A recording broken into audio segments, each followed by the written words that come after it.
budget coordinator for the St. Louis County Council, and it's not any prettier of a conversation for them as it is for us. So we don't have to feel like we are alone in the struggle. But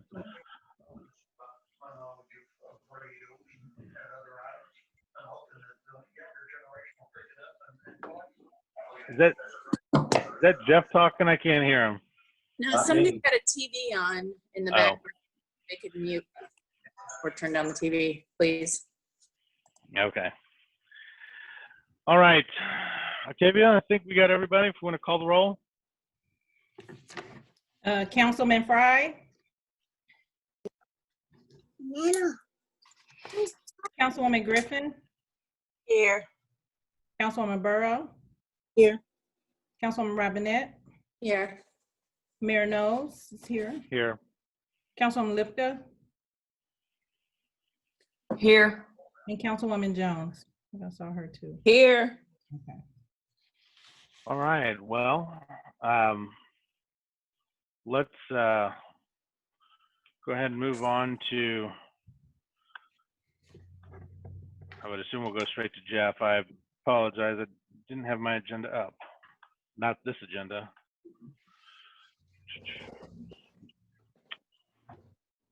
All right.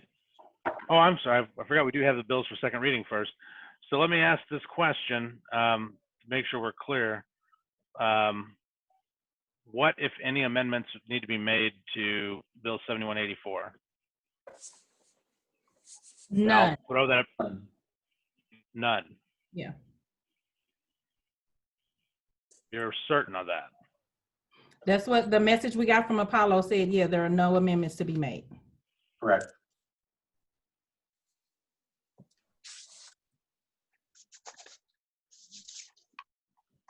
I mean, Do we need to amend the agenda? It's not even on the agenda that I have. Yeah, it was updated. If you're going through Dropbox, Yeah. it was updated in Dropbox. Oh, okay. Yeah. Yeah. Thank you. And so I can share with you what he said. He said that the use tax filing requirement in Missouri isn't triggered until someone reaches the $2,000 threshold of purchases subject to the tax. And so that's why the language is in there, and it should stay. That was the message I have. I guess my concern is that's fine, but if we're talking about the current use tax, law, but we're talking about a law that hasn't even passed yet. So I mean, that's what I'm worried about. Is we're the state. This law, the whole conversation about this language happened years before the United States Supreme Court stated that if you want to collect internet sales tax, you go about it this way.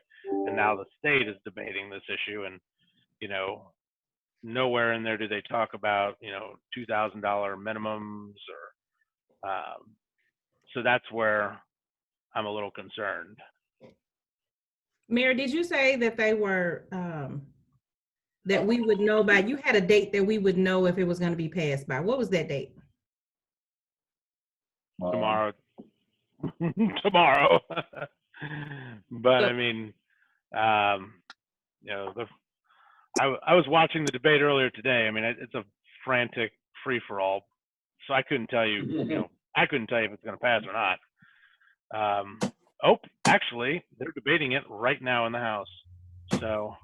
And so the only other thing, like I said, because what we were looking at was the time frame. The only other thing that I would suggest is if we wanted to wait until maybe Tuesday at the latest and maybe reconvene for only this purpose.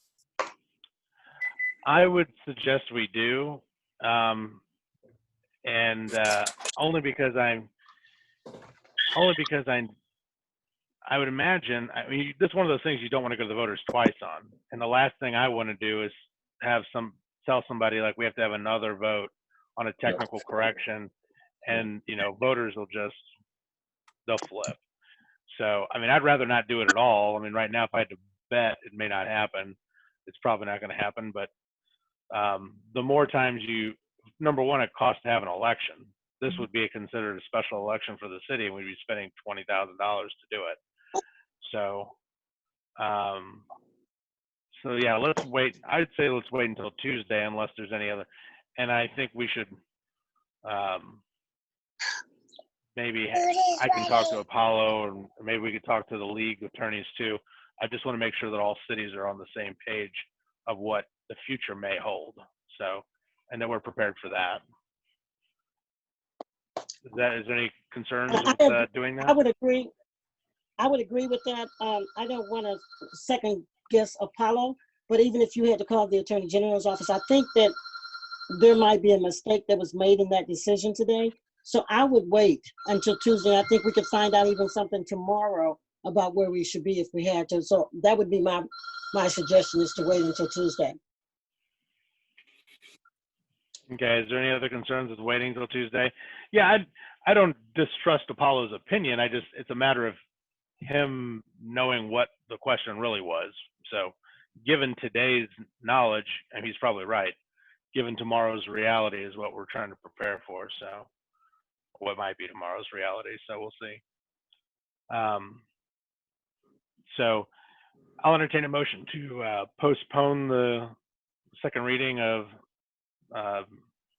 Bill 7184. So move. A motion by Ms. Robinette or Ms. Burrows. Is there a second? Second by Mr. Fry. All those in favor, please say aye. Aye. Those opposed? All right, the motion carries. All right, And so for we'll clarity, we're postponing it to May the 19th. yes, I'm sorry. I did not articulate that completely. All right. Now we'll move on to discussion of the fiscal year 2020-21 budget, starting with the council and clerk. And I guess you want Jeff, or do you want Lexi to walk us through? Lexi can do it. All right. Thank you. Okay. All right, thank you. If Octavia, I can I share my screen? I believe so. Let's see if I can. Oh yeah, there I go. Okay. So, if I'm going to go to page, let's see what this says. To page 41. Lexi, can you try to just zoom in a little bit to make the numbers a little bit bigger? Sure. Is that better? There we go. Okay. So I'm on, like I said, we're on page 41 in the work binder, and we're starting with the council and clerk budget division 1010, which is Miss Octavia Pittman. So Octavia, if you want to go through what you're requesting for the budget for 2020 forecast and 2021 fiscal year. Oh, okay. Oh, well, I'm actually looking at the B2s, but when you go through the training and education, in the B2s, what we've done is we've taken everything this year because a lot of things were cut out. Instead of it being very specific, we're just kind of making it a little bit vague, but yet leaving on the side what those items were for, or what the monies were for. And so when you look at training and education, that is generally for miscellaneous luncheons throughout the year, different organizations, Municipal League Governance Institute, and then city clerk lunches and so forth. And so we have that at $2,000 this year, as opposed to $1,200 last year, because what they're proposing to do is cut all travel for every department, or for the entire city this year. And so there's an increase there for some training courses that would generally be done maybe in town as opposed to out of town. While we're on this particular topic, what I am requesting is, I've sent out to everyone before, or prior to this, earlier this year rather, that I was sworn in as the president-elect in March. And so this upcoming March 2021, I will be sworn in as a MOCCFOA president. And so to cut out travel and everything is going to make that very difficult for me for that entire year anyway. So I am requesting that I do be allowed to go to that particular event, or that the funds are there for me to be able to go to that particular event. Now, what will happen is I actually take my seat May 1st. So as of May 1st, 21 through April 30th, 22, then the organization would pay for all of my travel and all of my training.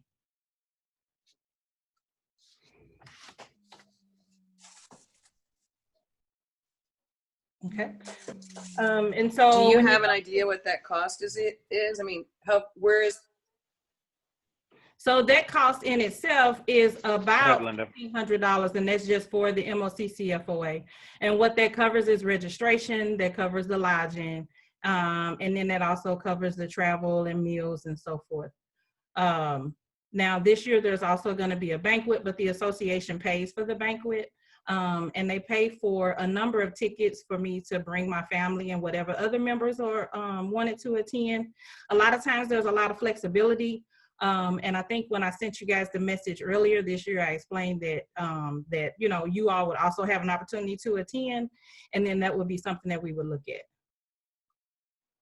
So $2,000 right now would be enough if we didn't do anything else.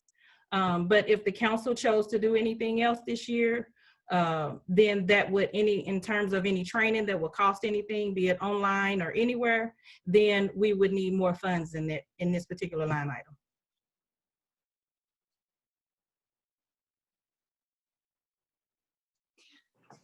Could you repeat that number again? You kind of broke up, so I didn't hear it. So what we have budgeted, what we have proposed right now is $2,000. And that $2,000 is shared between myself and every council. No, I mean, what? No, I'm sorry. What I meant was, what would be the price tag for your convention, your installation? Generally, it's estimated at $1,500. Yeah, thank you. Again, that's just my regular attendance. Me being sworn in as president, they do provide some tickets to attend for me to allow my family and so forth to attend the banquet itself. But then the council and everybody or whomever is selected or interested in attending, is also that opportunity is there for them as well. So there could be additional costs. A lot of times we don't necessarily, because we often have extra tickets, but there could be some additional costs there too. But generally, where is it at? Costs about $1,500 for me to go. Okay.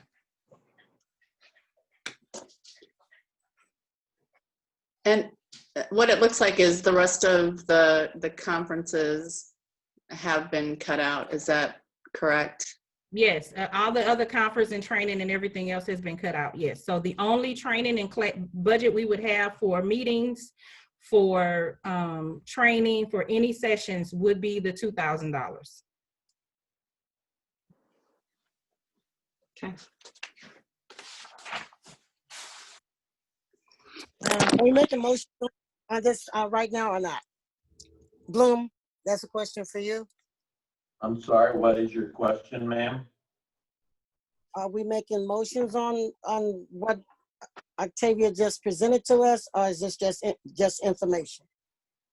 No, we aren't making motions, and no, it's not just information. If you and the other council members decide or believe that that additional funds should be added, then add them, or if a fund should be subtracted, so state that, and let's see, we'll take that and create the budget based on that.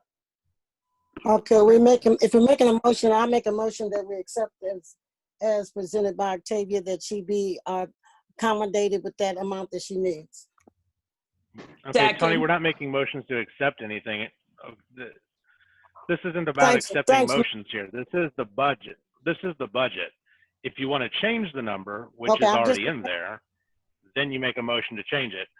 Okay. We'll vote on the budget in its entirety at the end. But yeah, so I think to clear up that point, Octavia is just explaining to you what's in the budget.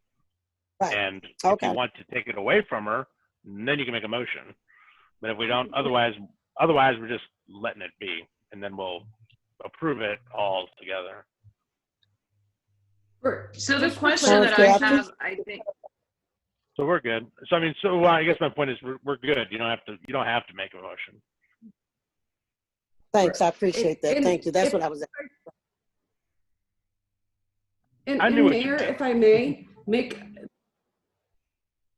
Mayor, if I Go may, ahead. what Octavia is saying is that what Octavia is saying is that there is no money currently for her to attend that conference because all travel was canceled. So Right. she is asking for you to add to the for that conference. So as it stands right now, she is not able to go as the budget is presented today. I thought that the $2,000. That I just want to make sure that that was clear. $2,000. She needed $1,500. She needed $1,500, correct?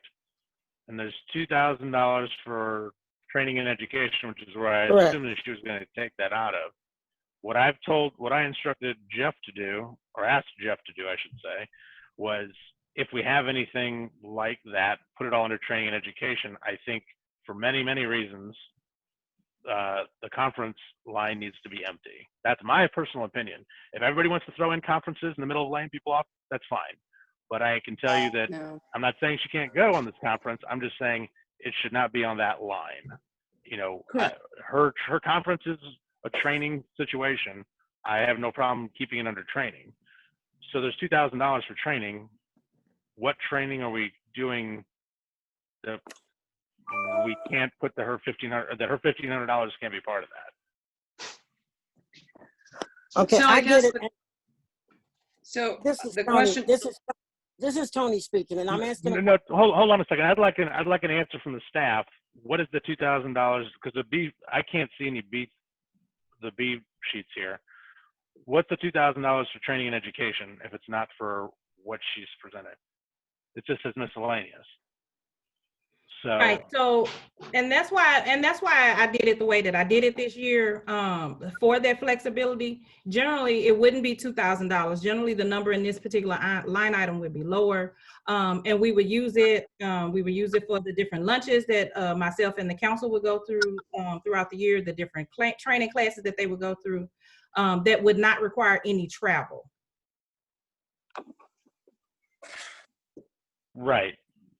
So we don't have anything specific this particular time. So we can say, I mean, if allowed to, I would use the $2,000 to be able to do the city clerk conference, as opposed to putting it in the conference line item. But what that would mean is then we wouldn't necessarily have a budget for any other classes or any other training throughout the year. And that's for myself and the council. well, I mean, you said 1,500 out of 2,000, so that leaves 500. I mean, I don't think there's going to be many luncheons we're going to be going. Well, I'm not going to anything, but I don't think there's going to be many luncheons over the next 6 months or a year that anybody's going to. I mean, I can tell you, just Metro Mayor's meeting today. I mean, just about everybody's taken. I mean, I don't know if there's probably not going to be a Missouri Municipal League conference because nobody in St. Louis that I know is going. Mm-hmm. Creve Coeur is going to be announcing a 23% cut across the board. That's bad. So, I mean, we don't need to keep squabbling over this, but I think the council can take a $30 online class if they need training. I think we can accommodate you because I do appreciate your service to the organization, that you can take your $1,500 conference out of the training and education. And if you want to put that in a B sheet so that it's memorialized somewhere, that's fine. But I would rather it not be under conferences. Okay. That makes sense to me. This is Tony. That makes sense to me, Mayor. That's what I was trying to figure out when I asked Bloom the question. And that makes sense to me. And especially if you want to memorialize it, that is even better.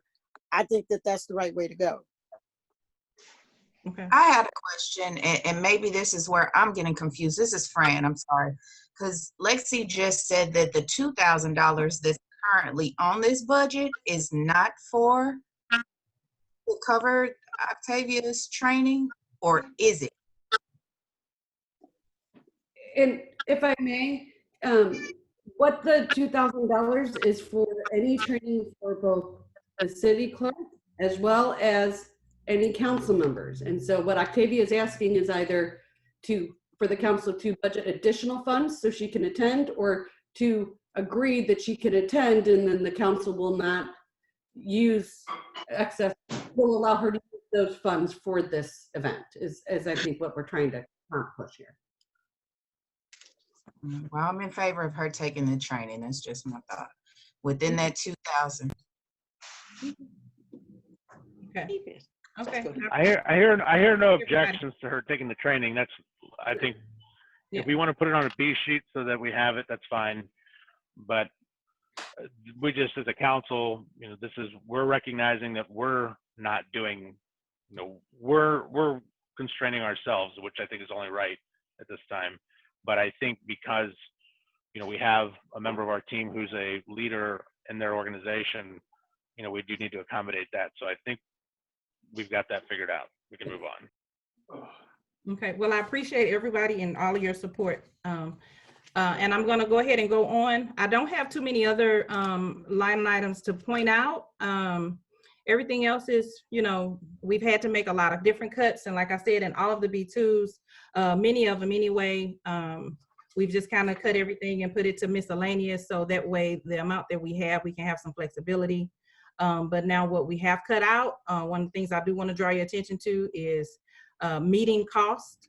And that meeting cost is normally the cost for council work sessions, council budget meetings, the MML, the Municipal League dinner, the NCI breakfast, the golf tournament, also the Shamrock Ball. So when we cut out the cost, we cut that, you know, we made that line item to 0 as well. So none of those things will be done this year. Now with the Shamrock Ball, if they do decide to continue with the Shamrock Ball this year, the city clerk and the mayor, as we both sit on the board, we will have attendance for that, but we won't have any funds for additional tickets this year. But we're always welcome to buy our own. Yes, if they have it, yes. And so we just kind of wanted to make sure that you guys were okay with that.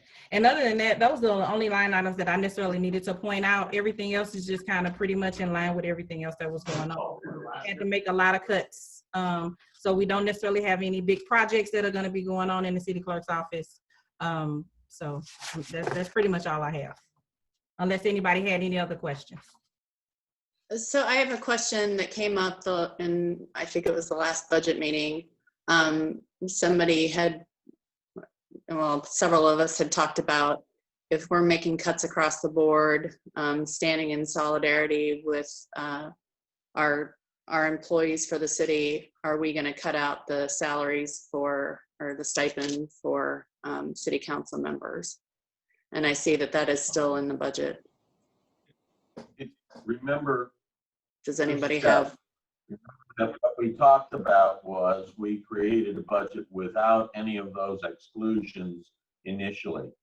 So we don't have any changes to salaries. We don't have this change that you just noted. We don't have any reductions in force. We haven't even factored in the any other item. So and that's what we'll talk about tonight. Okay. Okay. Thank you, that's all. That's it for me, Lexi. Jeff, so that I'm clear, just so we're all clear, because thank you. So Jeff, so we're clear, we need to, at some point this evening, I mean, we're going to talk about all these other options to trim the budget. And some of that's going to probably need some sort of a motion. Do you want to wait for any kind of a motion on that issue, or do you want to address it as we go? What I'd like to do is wait until the end of the meeting. Let's review that. I sent out a memorandum last night to everybody, and hopefully everybody's had a chance to read that, and we can have an initial discussion about it tonight, and then have the council take a week to think about it, and then include that as whatever we decide tonight, or whatever we decide tonight and or next Thursday, then make that the permanent part of the budget. Sounds good. All right, Okay. You guys can continue. Okay, if everybody's good, the next division that we were going to discuss tonight was the city division 11, which is the city manager's office. And we're going to jump to page 56, which is the narrative for the city manager's office. Sorry. Okay, and I just want to draw to everybody's attention. Apparently, we have a couple of different versions out there, and there is one addition to this page, and recognize that as a result of Senate Bill 5 a number of years ago, we now include as a permanent part-time employee the assistant to the prosecuting attorney. So we'll make that change on this narrative sheet. And then I'm going to jump up to the next page. And so not a lot of changes in here. Wanted to bring your attention to just a couple of things, and we can call it something else. Included in conferences, we talked about the only thing we're including in conferences are those items that are required, and the consent decree coordinator, Nicole Barton, is both a member of NACOL as well as a presenter. And so included in conferences were sufficient funds for her to attend the NACOL conference. There's nothing else in there. I'm not going to any conferences. Chris is not going to any conferences. One of the things that I think we talked about on the CRB, that we did not want to pay for that conference for that position. Do you remember that? I remember some discussion about it. I don't remember anything definitive. It was definitive. And if you need for me to get the chairman on the phone, I can do that. It was definitive that we didn't see that we should pay for that. Now, if you want to hold that to the end until another day, we can do that as well. Well, no, that would be something we would decide here. So are you saying that that we should not send the consent decree coordinator to the NACOL conference? That is exactly what I'm saying. Okay. I think that's a mistake. And Thanks why? Jeff, can I add something? Please, sir. I was in those initial meetings, and the conversation that came up about this particular conference wasn't about the consent decree coordinator going to the conference. It was about the city paying for a member of the CRB to attend the conference. And so that was the discussion that was on the table back when it came up. I just wanted to add that part. Okay, when I discussed it, thank you so much, Chief, for that. It was about the consent decree. I am not making a mistake about that. So would it mean then that we should go forward with the conference and send Nicole, because she does represent our future interests in this whole thing, and just keep it at Nicole because she's really the most vital person? I would think, in my opinion, if the consent decree and if the police chief or whoever else think that she ought to go, it'll come out their budget. Because what we've been trying to say, we used money, and I'm using my own money to send one of the CRB people to go to this conference. And if I'm paying out of my own pocket, Nicole or the police chief, don't take it personal, Chief, but somebody else ought to pay for Nicole to go. It should not come out of our budget. We paid personal money for somebody to go last year, and I was planning on sending 2 people this year, and that's why I'm sending that. If any of you all want to put your pennies in, then maybe we should do that, but I don't think that we ought to do it. And we have already said that we didn't want to do it from the CRB standpoint. Mr. Bloom, does Nicole actually work for the police department, or does she work for the city? I was under the impression she worked for the city and collaborated with the police department. That is correct. That's why her salary and all of her expenses are in Division 11. I'm always confused about it because, and I'll just put this out there, because every time that we've tried to get that clarified from the CRB standpoint, it is very, very lucid. I recall last year's budget, and Jeffrey was explaining that her salary was coming from this particular department.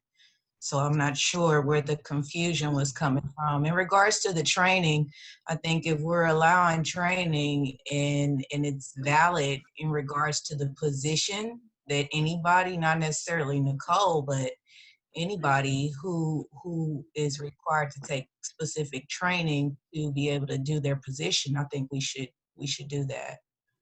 Then will we be paying for somebody from the CRB to go? No, No.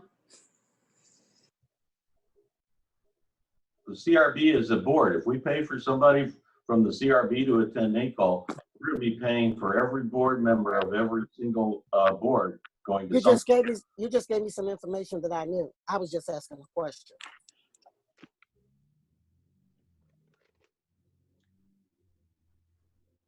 So personally, I don't have a problem with this coming out of this division for Nicole's conference.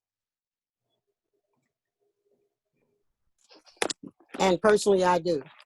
I want to restate that.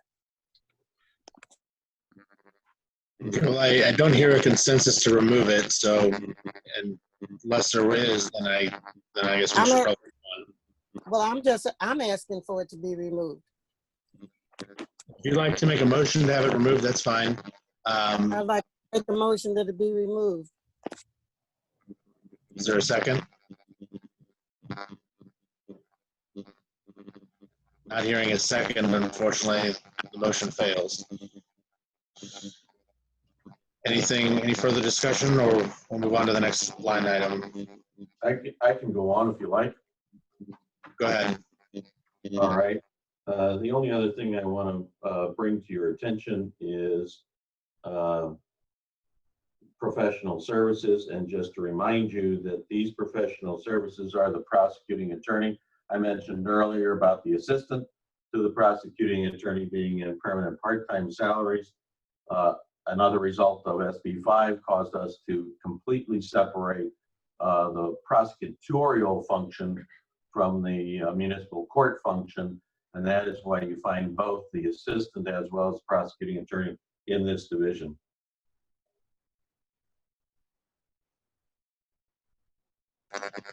All right. The only other thing I would add is I do need to make one change to the forecast for 2020 and to raise that to $1,200 from $200. And the reason for that is when we were preparing the forecast, we missed the fact that there are defibrillator costs of $1,000 in there. And we changed out all of the, John could talk more about it, but we changed out all the batteries to the defibrillators earlier in the year. And we just didn't see that when we were preparing the forecast. Mr. Bloom, can I ask a question on professional services? Yes, ma'am. So I just want to make sure, first of all, the line item that I'm looking at is 02230. Is that the Correct. same as your, okay. So on the B2s, which I did print them off, on the B2s, it lists professional services, 1850 videographer for council meetings. So is it, so my question is, if it is a videographer for council meetings, now you're showing me something different. I think you're in city clerk. That's the city clerk budget. Yeah. Oh, shoot. Okay. Well, I do have a comment on that. Never mind later on, but yes, never mind. So apparently if I said that number, why is it correct? I shouldn't have been correct, should I?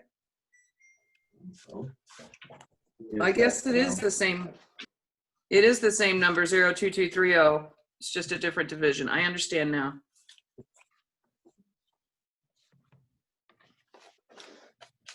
Yeah, And as yeah. Gilda Radner says on Saturday Night Live, never mind.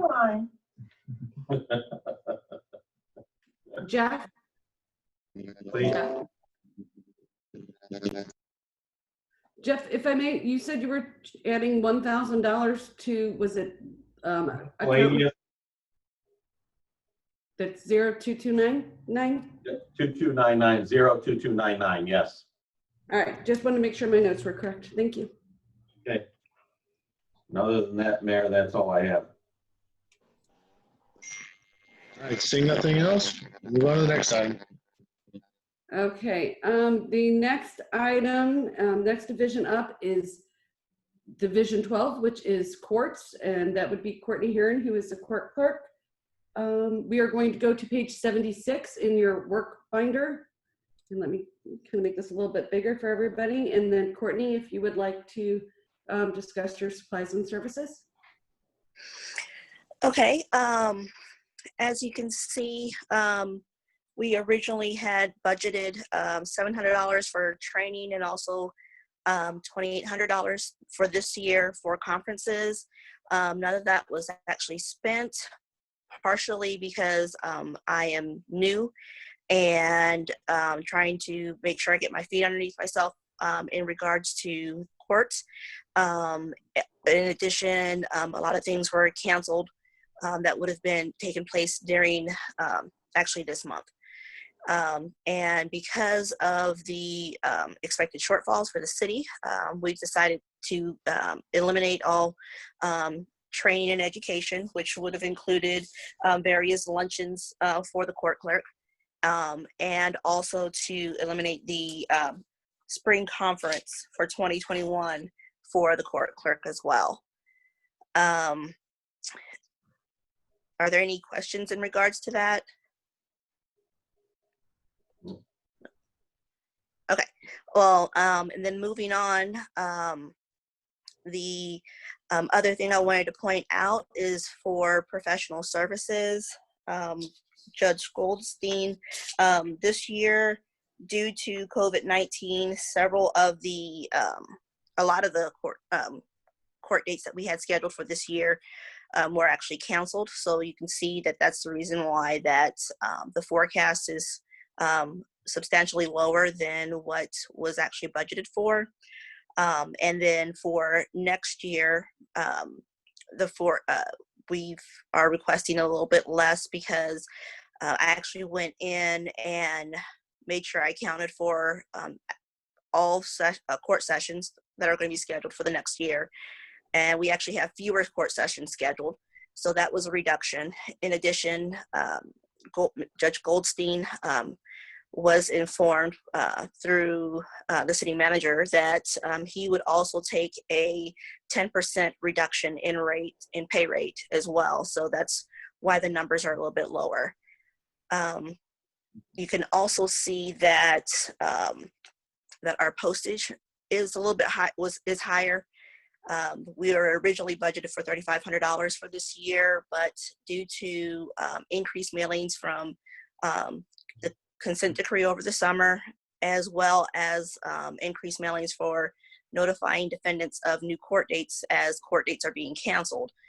That's one of the reasons why we were spending more than what was actually budgeted for. And for next year, I'm asking for $4,000, which is a little bit more than what was budgeted for this year, due to the fact that that there's expected to be a surge possibly in the fall, and to make sure that there is enough funds to cover for any mailings that are required. That's the reason why I'm asking for just a little bit more than what was budgeted for this year. Additionally, for the miscellaneous fund, there really was no use for the funds that were originally budgeted there, and so none of that was actually spent. And since we actually did not have any, since I did not have any specific items to allocate to the miscellaneous funds, that was eliminated for next year. And that's all I have. Is there any questions? Any questions? I have a question. Was there anyone else, any other staff members that had a pay rate reduction besides the judge? I mean, I know that's not a question really for Courtney, it's more a question for Jeff. It's a closed session question, though. Any kind of personally identifiable issues like that would probably should be in closed session. The judge is a contract. It's not really his salary being lowered. But if we would that be a fair statement, Jeff? We should do that in closed session. Yes.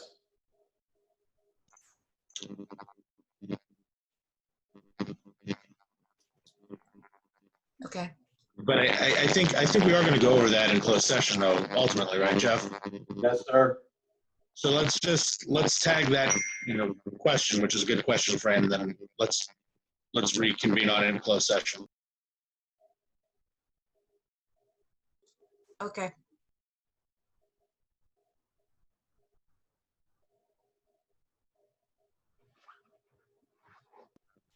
Let's move on. Yep. Okay.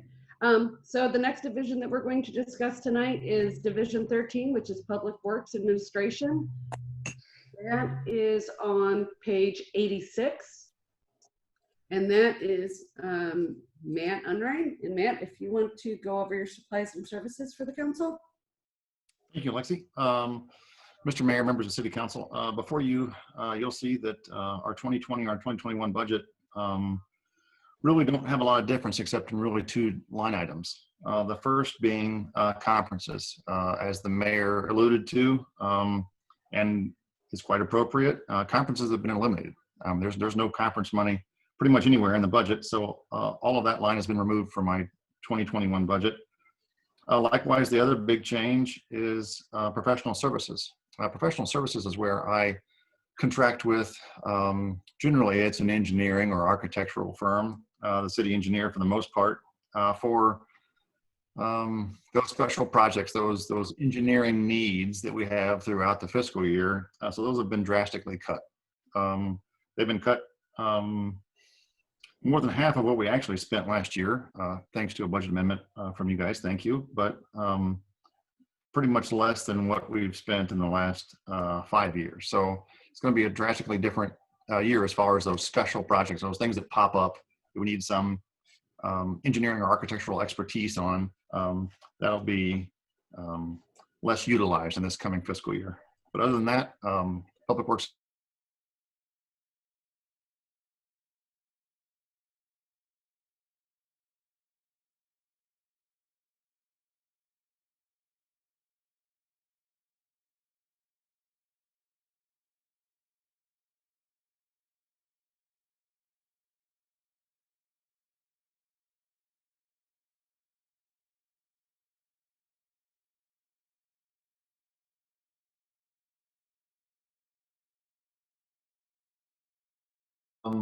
grant applications to, again, special projects. If we have an issue, on a street or on a piece of property and it's beyond my or my staff's expertise to try to solve, we hire a professional to come in and take a look at it and help us, find whatever resolution we need.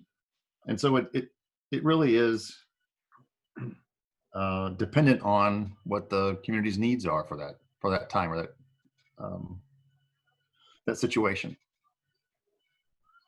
So like the stop sign in your neighborhood that we discovered during construction, well, really was needed.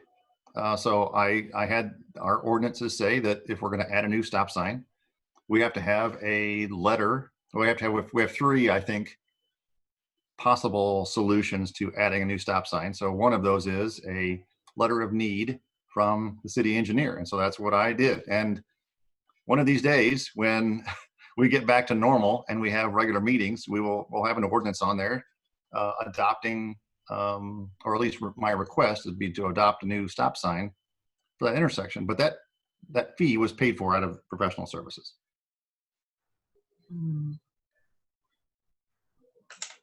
So am I hearing because it's been a reduction, we may not get a stop sign because we don't have a letter, or the letter has already been? The letter's already been, the letter's been. Okay, thank you. That was the example of what it is, Fran. Got you. So that's all of 13. All right, Jeffrey and Lexi, James is having some computer issues, so he has to just to move it along and he'll rejoin as he is able. So I'm gonna move on to 14. Yes. The next division is Division 14, which is Human Resources, which is on page 98 in your work binder. And that is Ms. Vita Crosswhite. Vita, if you want to take over And let me make this a bit bigger so you can probably read it better. Yeah.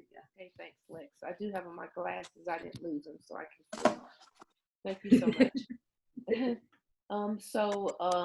To our absent mayor, hopefully he can join, and to the rest of the council members, good evening. I'll start Good evening. with health and wellness. Oh, good evening. So you can see that with health and wellness, I have cut that from the forecasted of 5,800 to 1,000 to 1,000. And the reason why I cut that is generally we get a nice grant from H&H, who is our health and our health provider. This year in 2020 or 2019, they did give us a $5,700 grant. And so with that, I was able to do, with the wellness committee, able to do wellness initiatives. And so hopefully next year, every year they make a commitment to the city of Ferguson for health and wellness programs. And so I'm looking for their assistance again for the upcoming year. So we were able to just save that money somewhere else, or give that money to somewhere else and then save it in the HR budget and decrease that. When you see tuition reimbursement, that's been cut down significantly. And I said that we would only spend $300 for the remainder of this year, and that really is for someone who who actually had asked for a class that they had taken, but that's been cut significantly only because that's a benefit for employees, and I couldn't see just cutting that completely to nothing. And so it's also a recruitment benefit. And so when we go to recruit, it's nice to say that we offer tuition reimbursement. And there is criteria for that in order to get it. Not everyone who applies actually gets it because there is stringent criteria, but it is nice to have a little something there. When you look at recruitment, we did cut that budget down to $12,500. That was negotiated with finance as to what we would do there. And when it comes to those particular fees, most of those are for any types of drug screens, physicals, that type of stuff gets costly. Ads for job postings, any types of exams. When it comes to the police department, they have polygraph exams, physicals, and then just the cost for psychological and background checks. So we did leave a number of recruitment dollars in there because there's still a number of positions to fill. Not a lot because we are in a hiring freeze, but we do have a number such as the code enforcement officer, a part-time code enforcement personnel in the front office staff, a police captain, and then we have made a commitment to 2 other police officers who are in the works. Then if you go down to employee relations, I have cut that budget down to $10,000. And so that's probably about as much as I could cut in there. That's usually where I like to do my most employee engagement and retention activities. That's where we would normally have our employee picnic, our holiday luncheons, any service awards. Since economically it's going to be really tight, and we know that there's going to be some things happening such as RIF or salary cuts or furloughs, or just some things that are going to happen. It's going to be very important that we sustain a positive employee morale. And so this is where those dollars are going to come quite in handy. And so, there's a lot going on in the economy. Unemployment's significantly high. And so the employees who will be left with the city are going to need to know that, we stand strong behind them. And so having some dollars to be able to do some programs still is going to be worth it. In our training and education, that was increased just by 1,000, only because conferences were completely cut out. So as you know, I am dual certified in HR, and so I won't be attending any conferences, but both of my certifications are up next year. And so with both of those certifications, the total is 120 credit hours. So not only is the training and education for me, but it will be for the city staff as well. So we'll just have to make do with what we have, self-included. And we'll have to figure that out with the dollars that we have, considering that there's no conference money. Then we have memberships, of course, to various entities and organizations, licenses, and service fees, which we have, just let me look at that. Those pretty much stayed consistent. Photography, I wasn't using anything in that, so that's zeroed out. Subscription and publication stayed flat. Professional services, there was an increase in that, but only because of software, our software license that we were using for our HR system that wasn't accounted for previously, but it's accounted for now. And then everything else, except miscellaneous, has been completely taken out. And so as much that could be cleared out of the HR budget could be taken out, was taken out. And so no increases, everything's remaining flat. And we're going to do the best we can to keep employees here and as satisfied as we can with the message that we'll be doing more with less. Any questions? I didn't have much. Yes. Quick. So I'm looking at 2018, 2019. There's nothing listed under miscellaneous, but then we budgeted 500 for miscellaneous, but then the forecast is 800, and it's under miscellaneous. What is that? I believe I had to add an additional 300 in there. So prior to the 2020 forecast was before me. So there was money put in there before me, quite frankly. I think that's Fran that's asking, Councilwoman Fran. So I'm not sure why that was put in there. However, I did ask for a budget amendment at some point where I put an additional $300 in there because I bought I needed a printer, because the printer I had was really old and it had stopped working. So I didn't have any other monies in my office supplies, so I took it out of miscellaneous. I understand. I guess I'm just trying to figure out like how we didn't have a budget for 2018 or 2019, and then 2020 we budgeted 500, and it just so happened that you needed to have a printer. I'm just wondering, where did $500 go to? Well, I can't answer that. I wasn't here at the time, but I'm sure that it was pulled from another one of my line items. Gotcha. I'm sure of that. I usually have to work within my budget, so. I get it. I'm just wondering. Maybe I'm looking for an answer from maybe Jeffrey, possibly, because maybe he would know, or Lexi, or somebody. Well, Councilwoman Griffin, what happened is Joanna Spencer was the HR director at the time, and she left. So we created her budget based on what we had anticipated that she might need, and we had budgeted $500 under miscellaneous for anything that we had not thought of that might actually fall within an HR division, because she was not here really to do that budget. If you remember if you remember last year, she wasn't here when we were going through the budget process. So we just kind of wanted to make sure we had a cushion in case there was something that we didn't think about or we didn't budget enough money within the other lines within that division.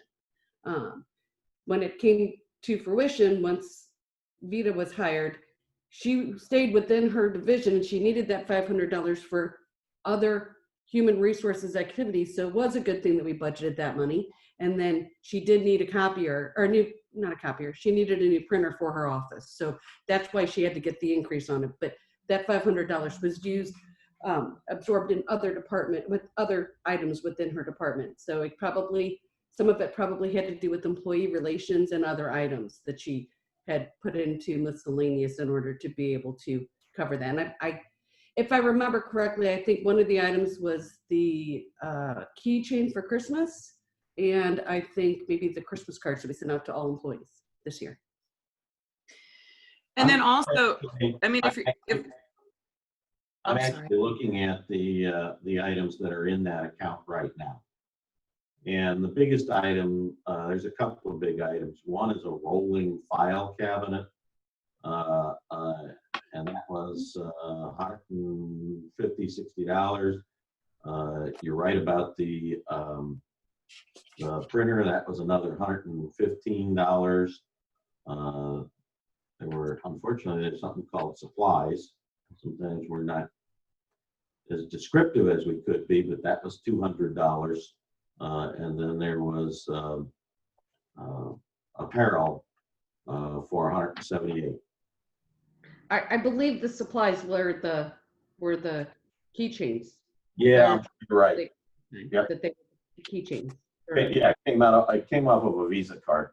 Yep, and that would have been for the keychains for all the staff for this past year. Well, in professional services, I mean, what was budgeted came in under. So, you know, again, staying within the overall budget of the department.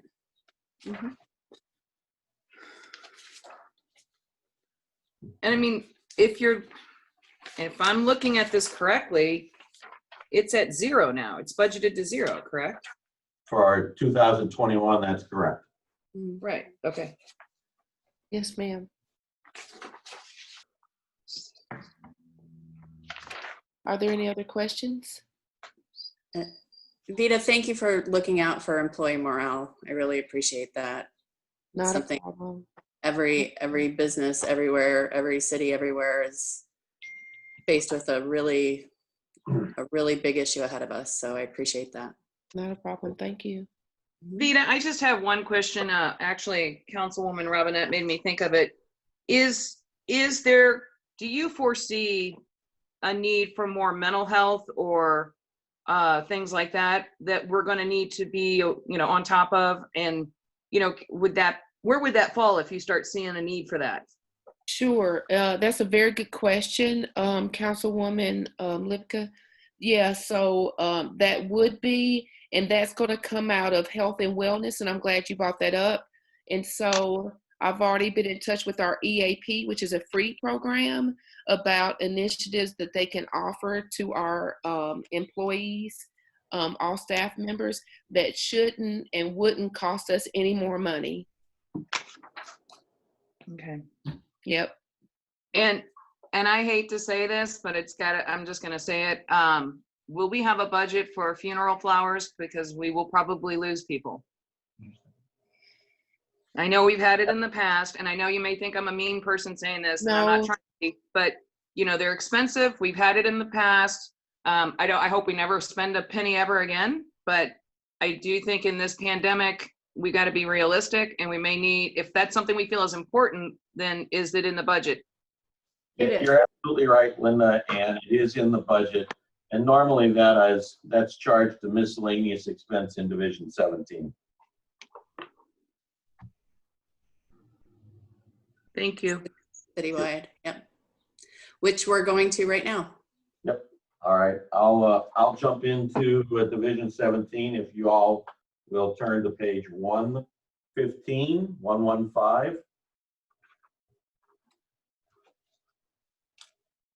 This is unfortunately this division citywide has become our third largest for a number of different reasons, and we could go through every single line because I have. But just to point out that we have memberships in literally 1, 2, 3, 4, 5, 6 different organizations: NCI, Muni League, National League of Cities, and that $17,000 is fully absorbed by the memberships, the city's membership in all those organizations.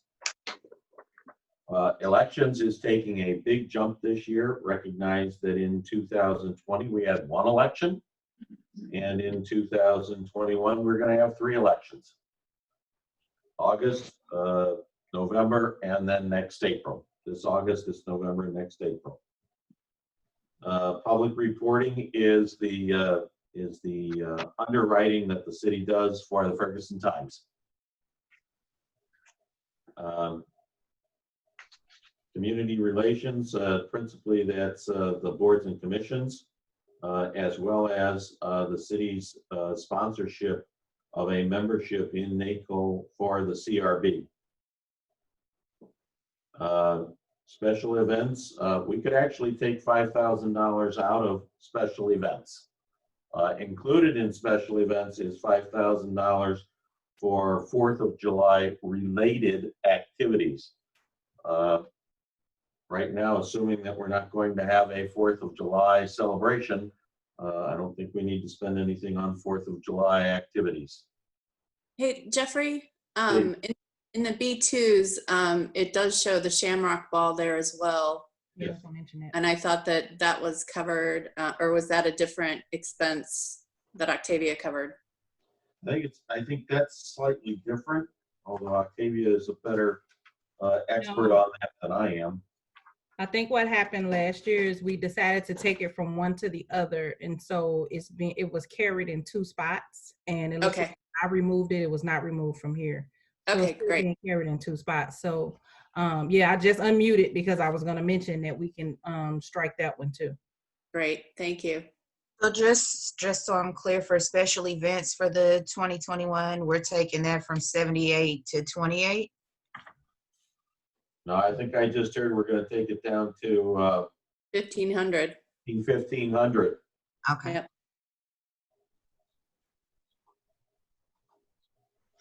You got that, Lexi?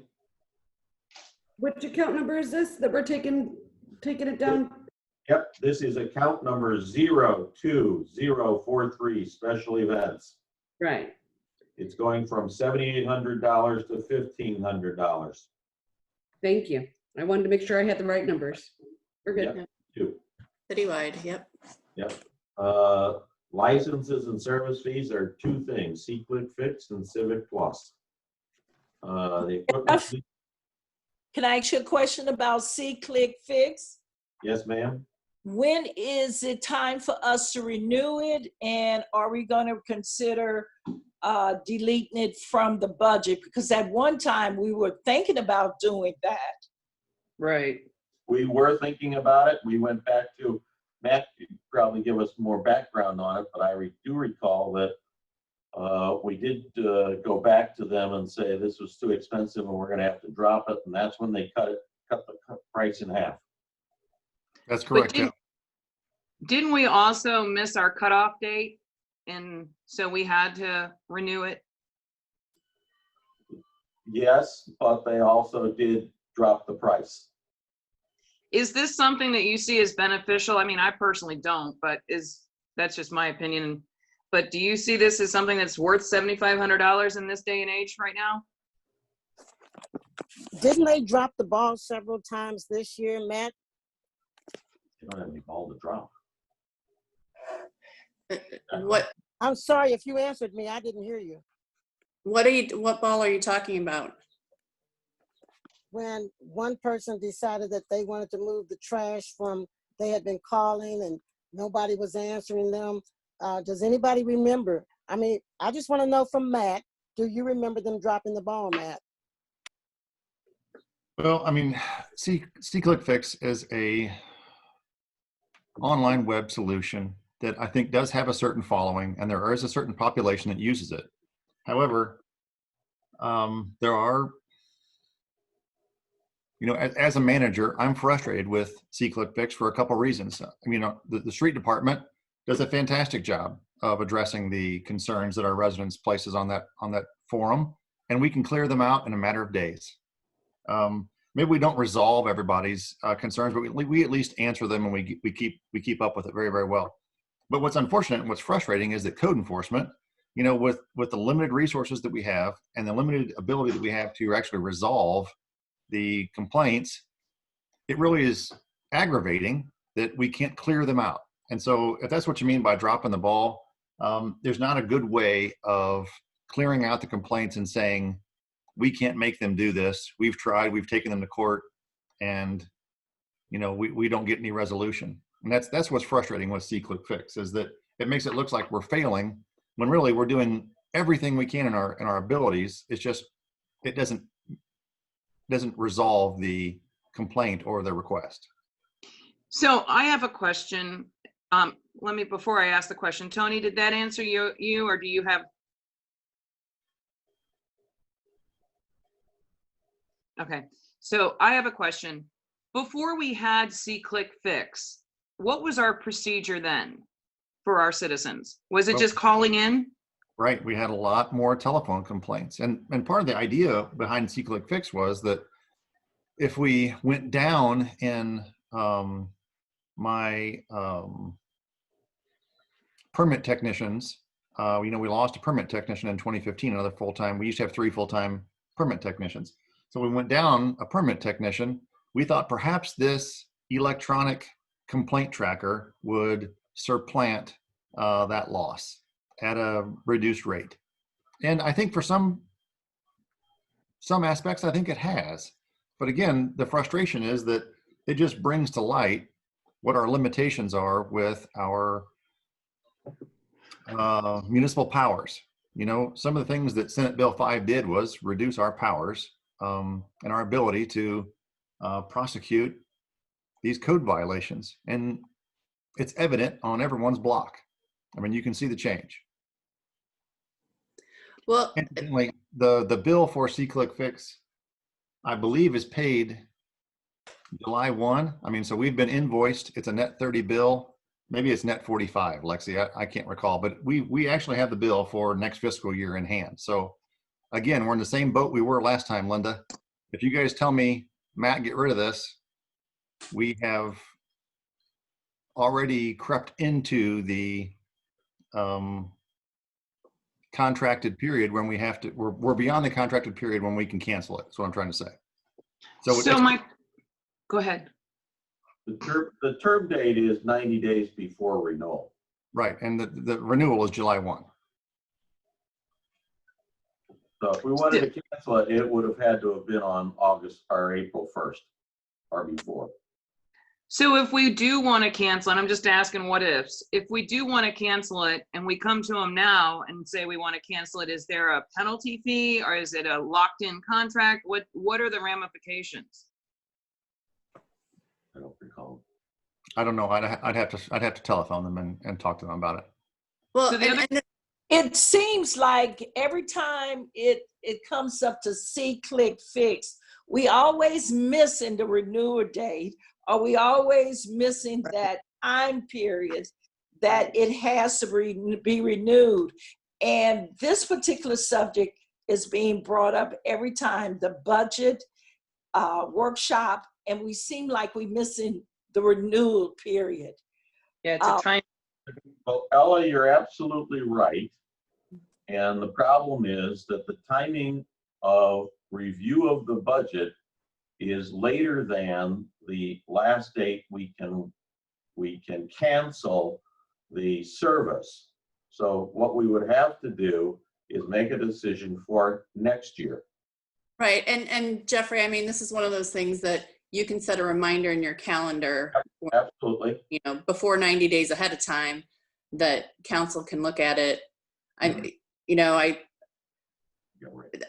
kind of aggravated that we didn't get rid of it when we did. I know that there's a handful of people that use it, but Matt, isn't there also a place on the website where you can report something to the city from the website? I mean, well, I think that's a hot link to See-Click Fix. So it should be a widget on the website that links into See-Click Fix, is what I believe. I thought there was something prior to See-Click Fix that people could report something to Public Works or to. There was, and that was a I guess, a widget or enhancement that Civic Plus had, and we turned that off. Okay. And so that So was there's still a mechanism that we could use once we finally get rid of C-Click-Fix. yes, and it would be back to our, well, now C-Click-Fix is owned by Civic Plus, so it may end up being Civic Plus again if we stay with Civic Plus as our website people, and those things are becoming more integrated. And so I think in this coming fiscal year, we'll see these two applications become better integrated. And so maybe the utilization will be better. Okay, well, that should also, that should give us a price decrease if they're better integrated. I mean, if they own both, we should see the cost come down. I would hope so, Heather, but I've not known that to be the case in any other fashion. Okay. Certainly not with Civic Plus. Matt, Right. is there any reason why you cannot get in touch with C-Click-Fix and see what, like Linda said, what would be the penalty to cancel that service at this point? I can call them tomorrow. I can have an email to you guys tomorrow. I'll make myself a note right now. Matt, I realize this is not your first rodeo, and I don't want to tell you how to do your job, but it seems like there's more than just me that sees a problem with the way we're being handling business, not just this year, but in the years past.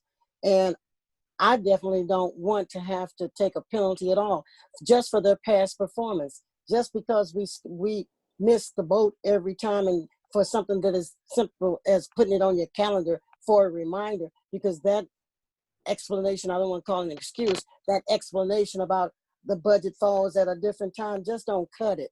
And I'm looking for you to tell them we don't want to do business with them anymore. End of story. Well, but I think last year there was a consensus the other way. I think that everyone said, yes, we believe it is worth it. They've reduced their fee. We think for $7,500, it's worth the trouble, and people use it. And if the tenor of the council is changing, I absolutely agree. Tony, you're right. This is another day. This is another I agree. day. It's I a agree. whole different the pandemic, not by itself. Even if it wasn't happening, we still would probably be in the same boat with them. Understood. Yes, ma'am. You know, I recognize what you're saying, and we can make this decision next year. We've got a notation to follow up on this, if in fact the answer with regard to termination of the contract is different. But I also want you to remember what Matt already told you, and that is that this is a force multiplier. In other words, we have 2.5 people in our service department taking phone calls. We upped that from 2, and we dropped that from 3. And one of the reasons we implemented C-Click-Fix was as a force multiplier to take over answering the phone. So if we terminate this service, then we're going to get a lot more phone calls, and we don't have a body to field the phone calls. Well, Jeffrey, I mean, we have the ability to turn on Civic Plus's original widget that they had that will just send an email to Public Works or whoever.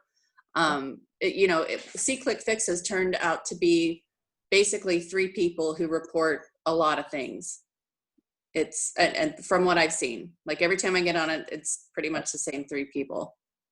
And Matt, you certainly see more than I do, but that's, you know, people come to me through different means to get things reported. I just don't know that the value that we initially thought C-Click-Fix would bring is the value that we're getting. There are definitely some power users. Yes, power users. That's a nice way to call it. Yeah. All right. So our take. Well, I use C-Click-Fix a lot. Yep. Our takeaway is we'll follow up tomorrow, determine whether or not the contract be canceled this year without penalty. If there is in fact a penalty, we'll continue the contract and terminate it next year. Actually, tomorrow, if there is worth it, then I think we should. I mean, so what is the penalty? We're gonna. We're gonna find out. Very low. If the penalty is low, it's worth getting rid of them. Think about it. Sometimes the penalty is not bad. But no, my recollection is the penalty was relatively usurious. That's why we continued the service several years ago. Is there any reason why when you call tomorrow that they give us the penalty and you'll let us know what it is? Oh, sure. Happy to do so. Okay. All right, so regardless, are we saying for, and I know we're working on 2021 budget, but are we saying that would we wait until 2022 to say we definitely want to cancel for that one, right? I think the consensus I'm hearing is that we're going to cancel it as soon as possible. Agreed? Yes. Got it. Agreed. There we go. Right then. Move along. All right. I was about to say the equipment lease is for the postage machine. You'll notice that we have a line photocopier, and a photocopier has been taken out of all of the other individual departments, so the entire cost of photocopiers for the entire city is on this line. Some time ago, Lexi came to me and said, this makes it really hard to track what's going on because of differences between departments, et cetera. And we should put everything in one account, and that's what we're doing today.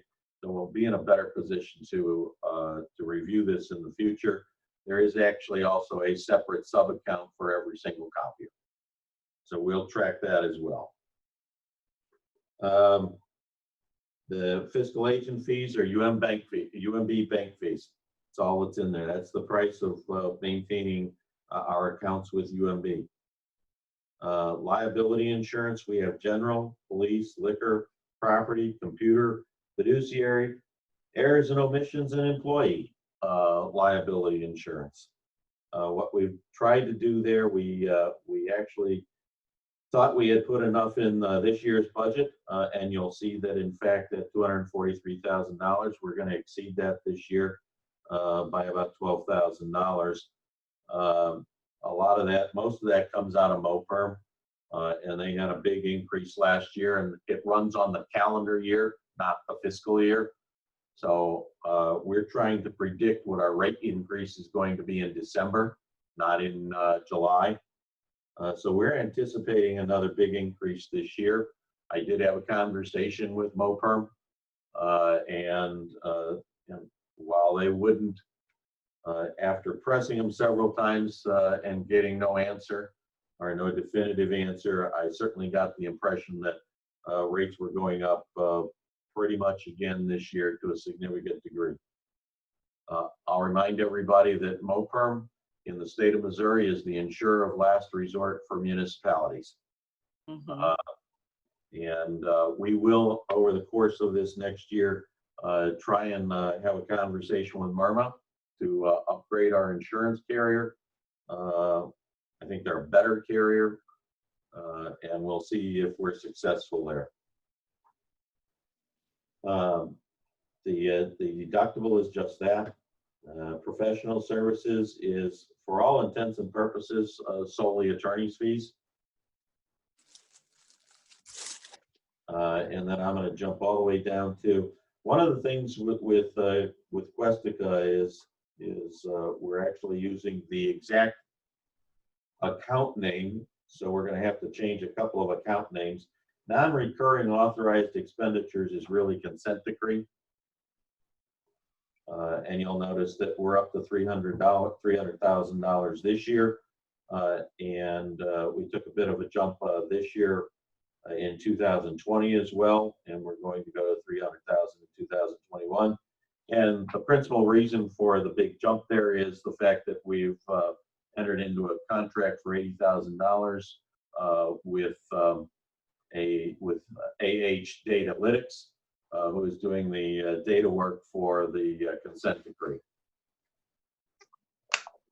And then as we've talked about lots of times, litigation is really high this year.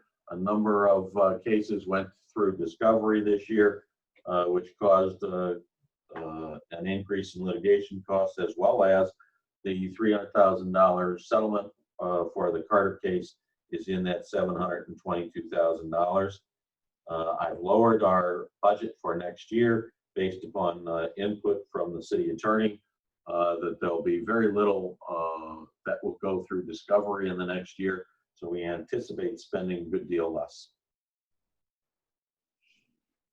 And that's all I've got. Any questions? So I have a question on civil preparedness. I'm sorry, let me read. Thank you very much, Linda. That's another one that needs to be changed. Civil preparedness, or I'm sorry, actually, I was going to tell you that disaster-related expenditures needs to be changed, because that is where we put Unity Day expenses. And you'll recall that Unity Day expenses are to a large degree offset by donations as well. And the donations are over in revenues.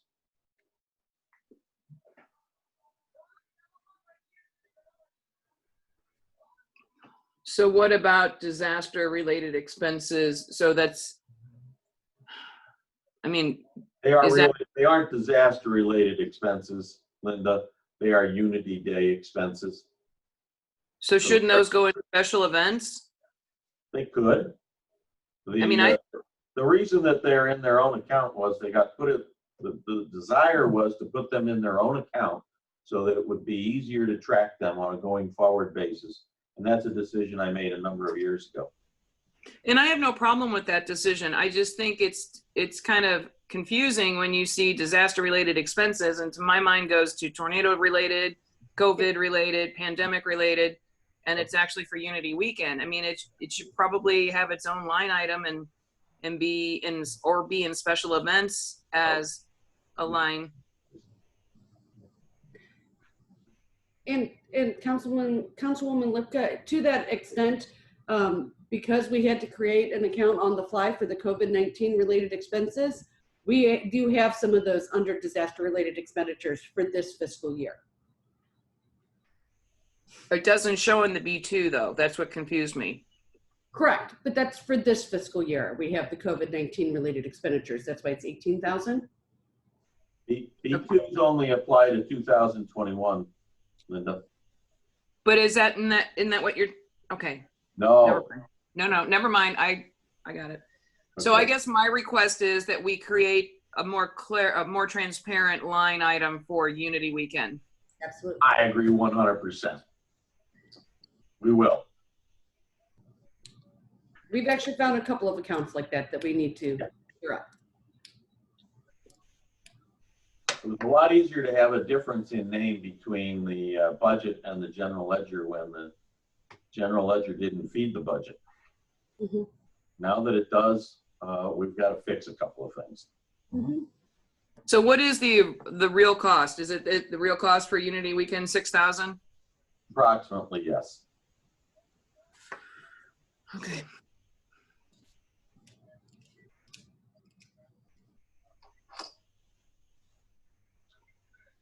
I'm done, Mr. Mayor.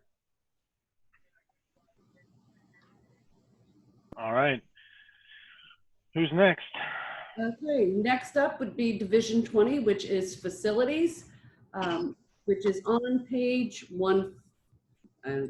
is on page 139, and that will be handled by Matt Unreinig. Thank you, Lexi. Mr. Mayor, members of City Council. What you see here really is inflation. The only change from 2020 forecast or really the budget to 2021 budget is inflation. This is the division that really makes sure that the backbone of our city is continuing, that being paying the gas bill, paying the water bill, making sure that we have a man come in and spray for bugs, and that we have the HVAC repaired and things like that. This is the core services for every one of our facilities in the city. And while there is a slight increase over what the forecast is, it still is under what the 2020 budget is. That is, the 2021 budget is under the original 2020 budget. So I'm happy to talk about any individual line if you guys would like, but really This is pretty straightforward stuff, guys. This is like I said, it's the gas bill, it's the telephone bill, it's the water bill. It's the very minimum that we need in order to have our facilities open to the public. Can you tell me what the big jump is in sewer? It looks like we went from 1520 budgeted to 11,003. That's a good question, Linda. I'm glad you caught that, because there is one outlier from this year to last year. And that is, you know, we were fortunate that MSD didn't recognize or didn't bill us for new Firehouse #1 sewer for about 5 years. Yep. Unfortunately, they did finally figure out they weren't billing us for sewer. So we got caught. And we had to pay the sewer bill in the rears, and we have to now forecast for a sewer bill for Firehouse 1. And they use a lot of water, so it's an expensive bill. But that's really the big delta from this year to next year. That's a very good catch. Thank you, Linda.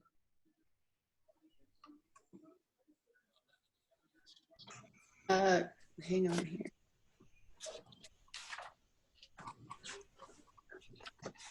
Let's see.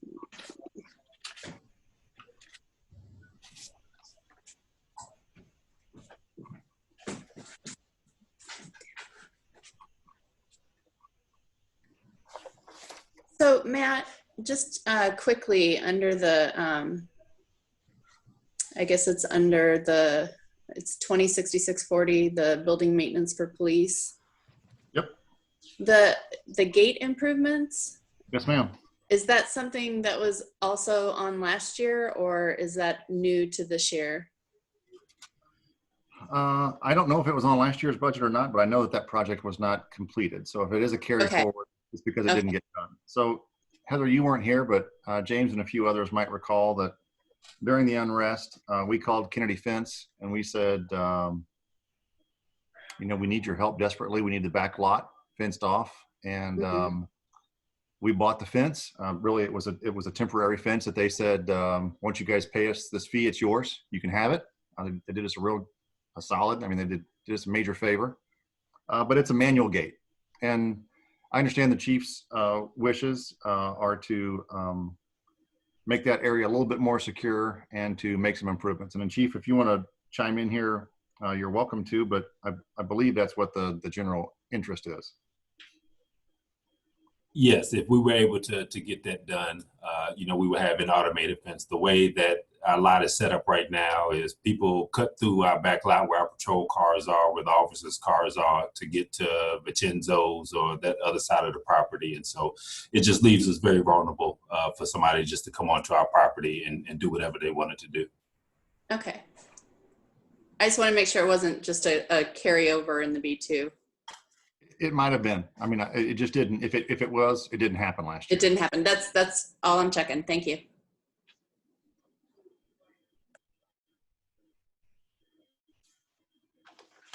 Any other questions? All right, we'll move on.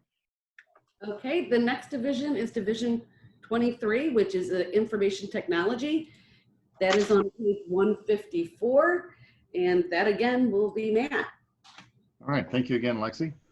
Mr. Mayor, members of the City Council, I was remiss in not mentioning that there wasn't any personnel involved in Division 20. However, there are two persons in Division 23. This is our IT department, information technology. They are responsible, just as the last division was, for the backbones, the physical backbones. These are the electronic backbones of our city. And so these two gentlemen make sure that our network and that our servers are being maintained, and our individual PCs are being upgraded, and so on and so forth. The budget this current fiscal year, you'll recall that because of the server failure that we had, there is a blip. That $216,000 is much more than what was budgeted in our forecast. That is almost exclusively because of that server failure that we had, that Questica, and the File Nexus server that went down. You can see that the 2021 budget is back into normal, and that really the removal of conferences and the reduction of a couple other little lines makes that difference between the 2020 budget and the requested 2021 budget. I'm happy to answer any questions about individual line items if you'd like.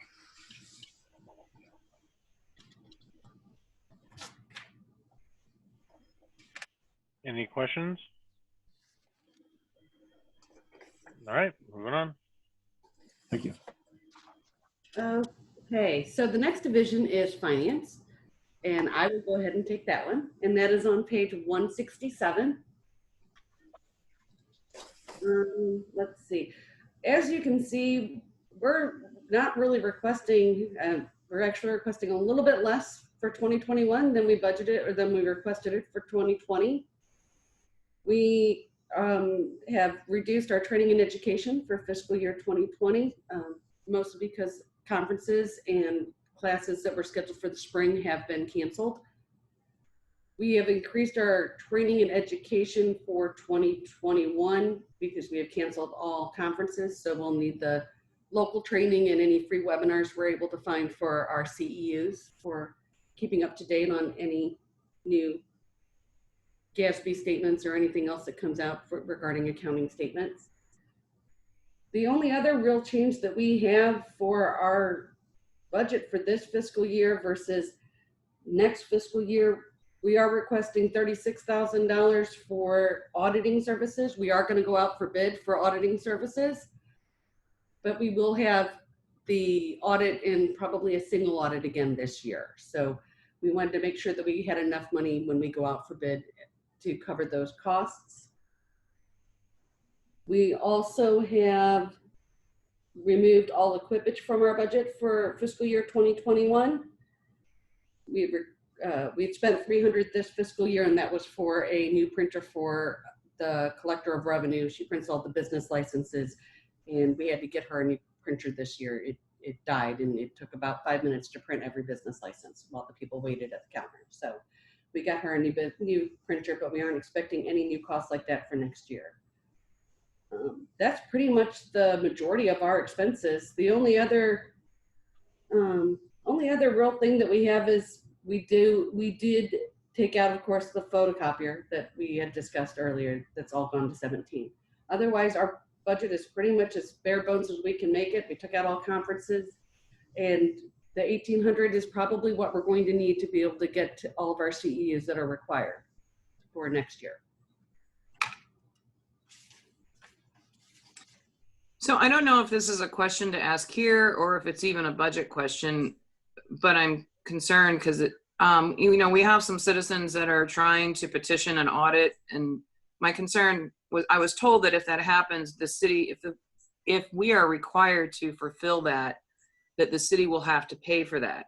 So is that a litigation cost? Would that be a finance cost if it happened?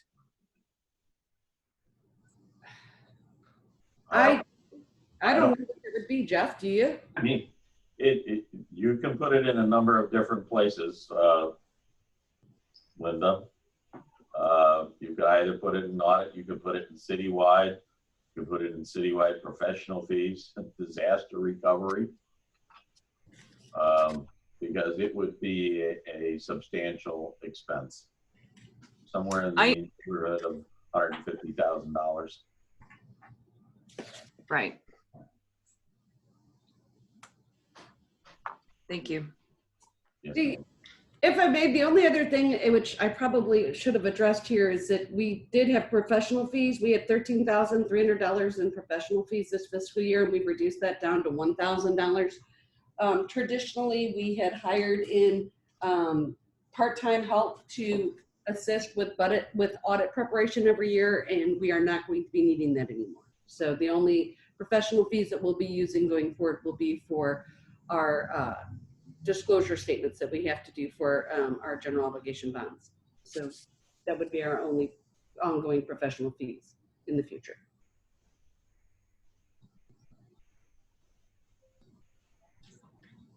Is there any other questions? All right, we'll move on. Okay, let's see. The next division is Division 28, which is Planning and Development. That is on page 184, and that will be Mr. Elliot Leifson. If you would like to go over your supplies and services, sir. I would love to. Thank you, Lexi, Mayor, members of council. As you can see, we've run a fairly lean operation this year, and we're going to be even leaner in the coming year. I want to start with two of the biggest items, in fact, the two biggest cuts. As noted, all training and conferences are out. We budgeted 6,600 last year. We only used so far about 700, and that's as far as we're going to go. It's all out for the coming year. And then the next one is professional services. You'll notice that 30,000 was budgeted, and we are forecast at 28, and we are going to hit that number. Professional services covers an extensive range of items. First of all legal review for all projects that come forward. So the comprehensive plan, everything that comes to the Plan Commission and Council from our department, Board of Adjustment, zoning revisions, the review of the Ferguson Property Restoration Program, public notices for hearings. And going forward, well, excuse me, anytime a site plan is reviewed, if we don't do it internally, if we hire out for larger projects, which we sometimes do because of the need for that really technical expertise, that comes out of this budget. I am now filling more responsibilities as the floodplain administrator. Anything that falls under that purview goes into this budget.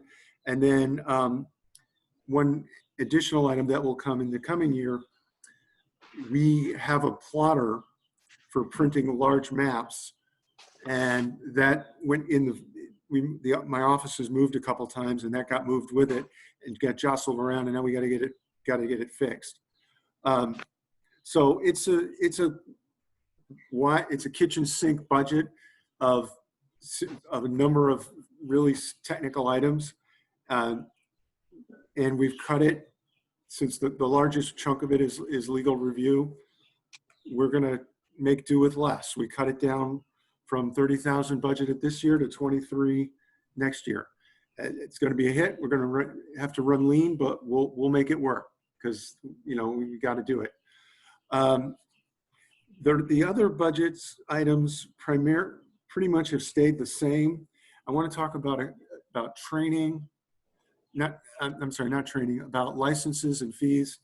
You'll notice that we budgeted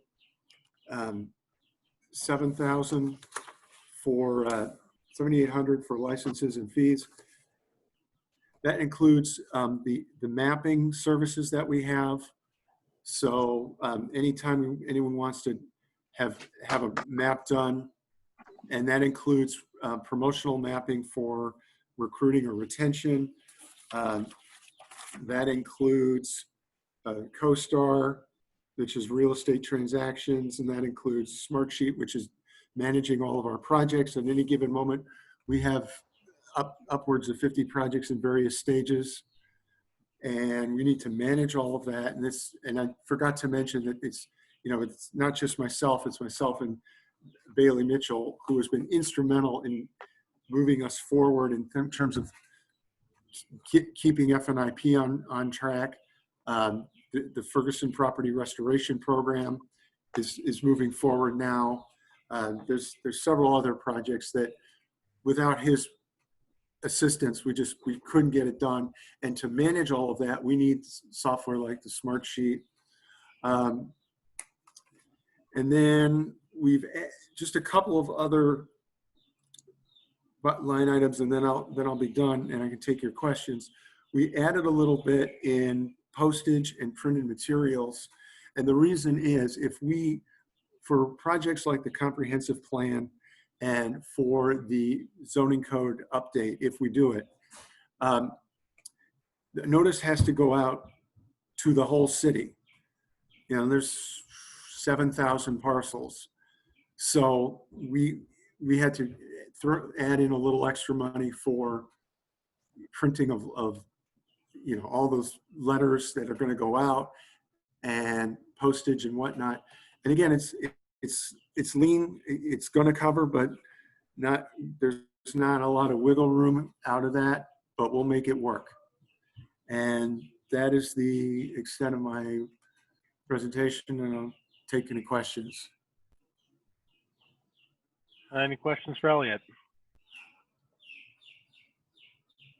I'm sorry, I'm having some problems getting in and out of my mute session.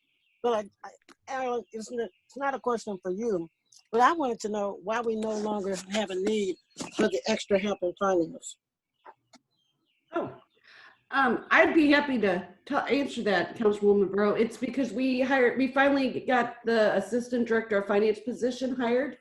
And so that position was not in place, or the person was not hired in the fall of this past year when we did the audit. So we had to have the outside help. Now that we have the assistant director of finance hired and in place, she will be instrumental in taking over some of those audit preparation duties that we would have had the outside help did. So we wouldn't need both sets of help. We have the full-time position. Thanks, Lexi. Let me ask you a question. Yes, when was that person hired? She started in March, right at the end of March, middle of March, I think right around when City Hall closed down. Yeah, because we were doing there was a question during the interviews of whether or not it would be in person or not. Okay, I don't remember that. Let me ask you something, Bloom. When we hire somebody, especially for a position like this we talked about here, is it not customary to send that through the council to let us know that it did happen, was going to happen, or any such thing? It was in the budget, man. We talked about this last year. I understand, but now this is a different question, sir. I'm just asking you, would it just be like a common courtesy or just to let us know? I don't go back to that budget, and probably nobody else does either. But even if they do, that's not my testimony. What I'm trying to find out is, would it have been just protocol to let us know? I'm just asking. If I may, I was planning on once we had council meetings back up in person, I was planning on having her name, the woman who we hired, her name is Kedra King, and I was planning on having Kedra come to a council meeting so she could meet all the council members as well. So I think normally we would have brought her to the council at that time, but we haven't had in-person meetings. So let me ask you this, Alexi. Yes, ma'am. How many Zoom meetings have we been having? I've been on a bunch of Zoom meetings, and I would think, and this is just protocol. I would think that with all the council meetings that we have, the Zoom meetings that we've had, somebody would have said, and I don't really think this is your preview. I think this is on Bloom. I think we should have had whoever this person is presented at the very least. I'm just a little bit concerned how we don't do things professionally. I'm real concerned about it. And you can't wait till next year or the year after that to start cleaning things up. The time is now.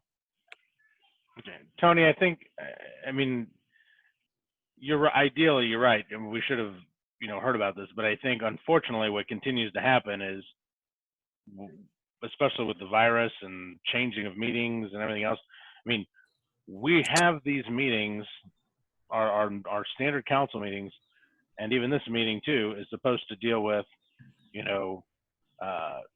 the important, immediate, pressing issues. That's why we don't even have our protracted, miscellaneous portions anymore, where everybody gets to pontificate. So yeah, unfortunately, it would have been nice to hear it, but we try to speed those along because since we're not meeting in person, we're not supposed to, dive into all of the unnecessary things necessary to talk about. So unfortunately, yeah, in waiting to have us introduced at a normal council meeting, which would be customary, it didn't happen. I Let's just try to make sure staff recognizes, especially in these times, that things have changed and we need to focus on communication, especially considering, you know, we just need to be cognizant of the fact that everything has changed, and it is not acceptable to just say we'll wait till it gets back to normal and we'll do things. So let's just consistently be cognizant of the fact that things have changed and important details like that need to be communicated I appreciate timely. that, So Mayor Knowles, I appreciate that. I just want to add, especially when we're talking about laying people off, and some of these people that we lay off may not be able to come back. That would have been something that we should have considered, we should have known. And I appreciate you laying that all out and explaining it all. I'm gonna tell you, I've been on Zoom call since 6 o'clock this morning and all this week, so I get it. And the bottom line is, I grew a little weary. I am growing a little weary about things as they rolled out this year. But thanks for your explanation.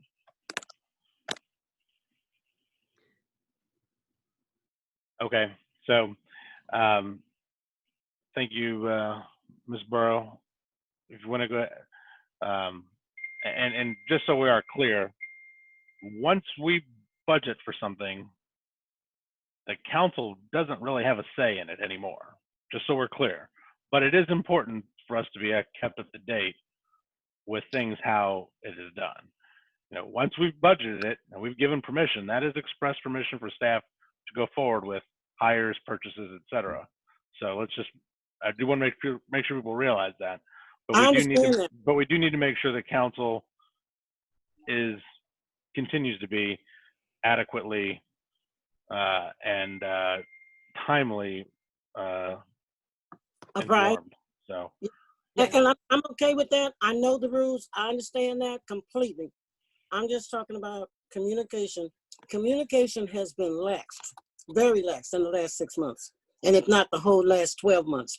And we got to circle the wagons and bring it back around. I understand the process, and I do appreciate you letting anybody that didn't know, that once we say yes, we say yes, but there still is that protocol and common courtesy.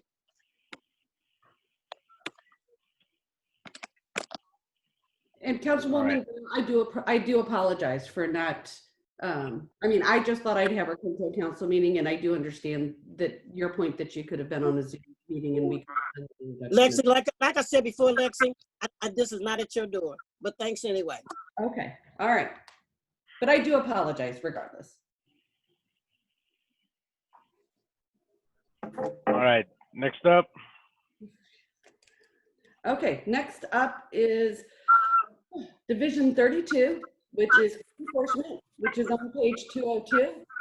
And this also will be handled by Matt Unrein.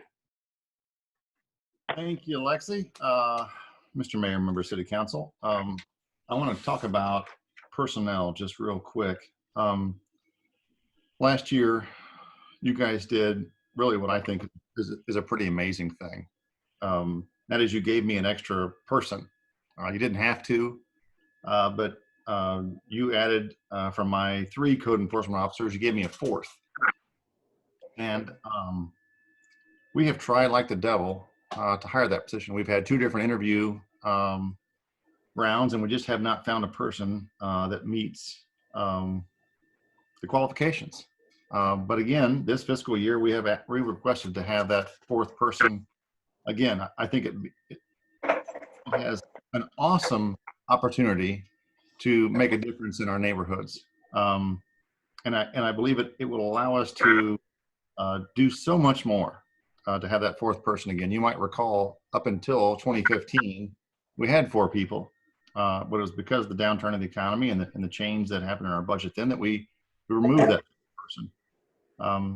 So again, having this 4th person would make a huge difference in how we work in our individual neighborhoods and in our community. Other than that, the code enforcement budget is largely the same. You'll see that if you scan down to that bottom line, thank you, Lexi, that 449 is what we requested in 2020. we're forecasting we're going to spend 373, and we're asking for 380 next year. We are being just as frugal as we can. My staff, again, I appreciate all that they do to in the effort of dispatching the different code violations that we have. One line I do want to bring to your attention is nuisance abatement. We did request an increase in nuisance abatement this year. You guys granted that budget amendment. We will likely spend that and grass cutting this year, and we're asking for that same amount next year. So I do want to bring that to your attention. We're asking for $55,000 to basically mow lawns in the city of Ferguson for the next fiscal year. So that's from July 1 to June 30.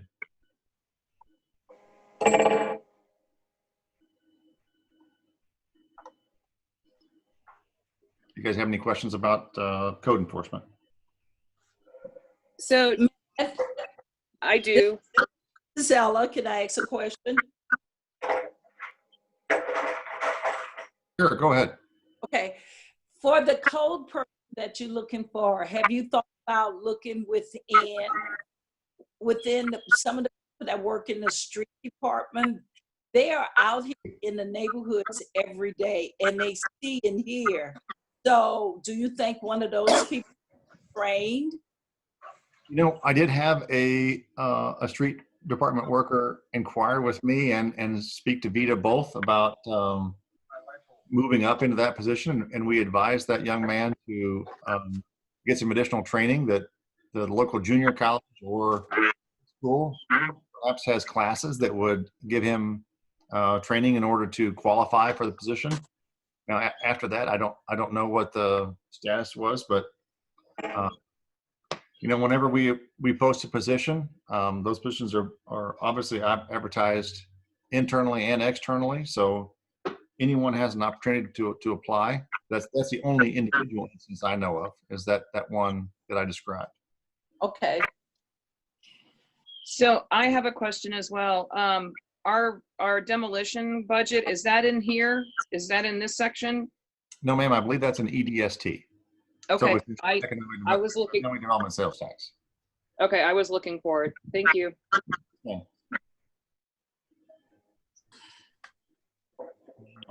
Anything else? All right, moving on.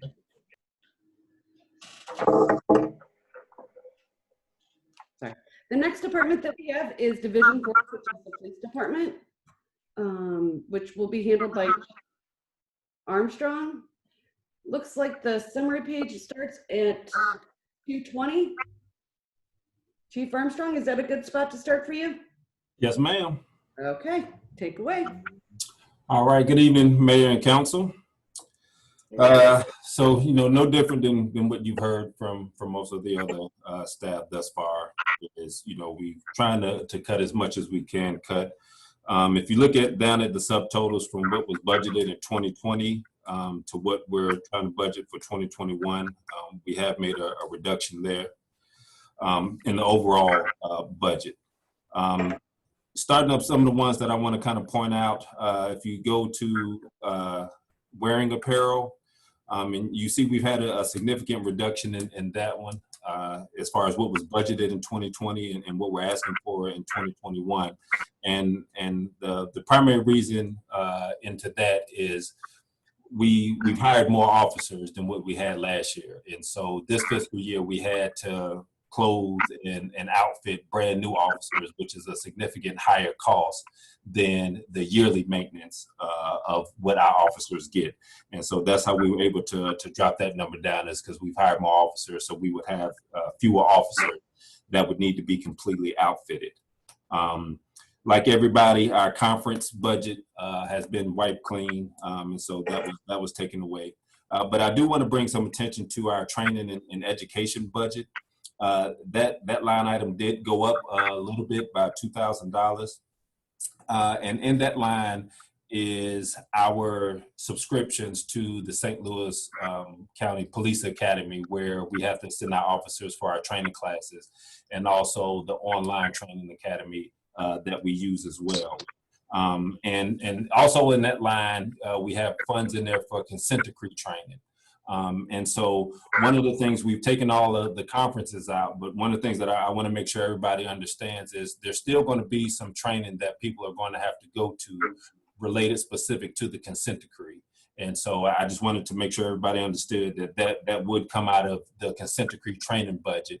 And so the title of it may be a training conference. And so if you saw the word conference used, I didn't want that to cause any alarm, because we've taken all the money out that we would normally spend in the normal conferences that we would go to, but there still may be a training conference that we can only get the information needed related to a consent decree coming out of our consent decree training budget. And so I wanted to make sure, I explained that part to everybody. Some of the increase, was there a question? No, okay. Want to come down to license and service fees, and you will see an increase in that line item.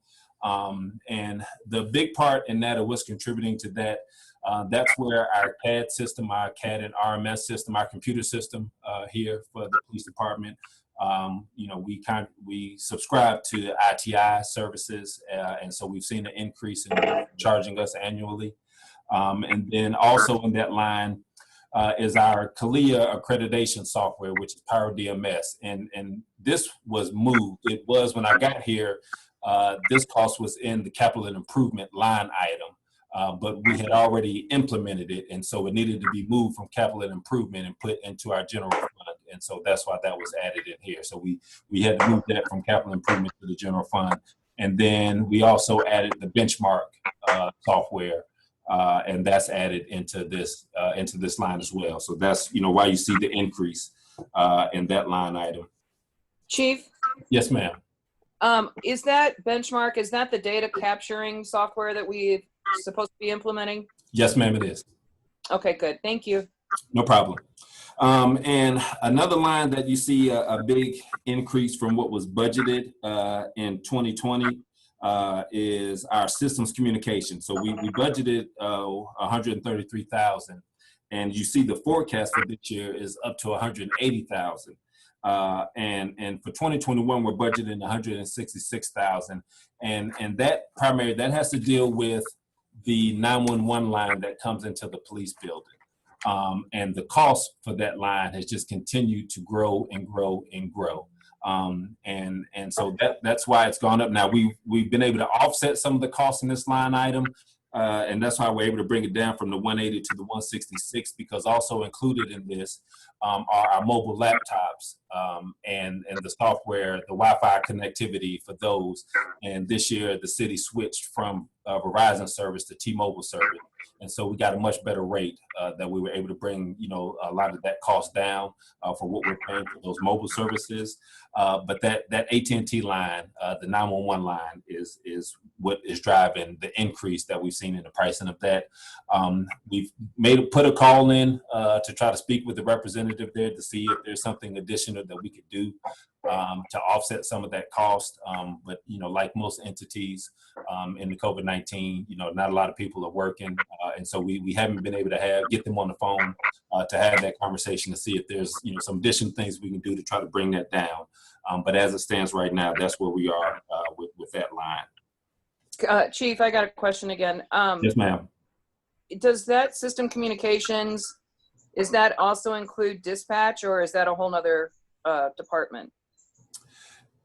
I mean, some of that is tied to dispatch. So like the dispatch system in the previous line that I was speaking about, the which one was that?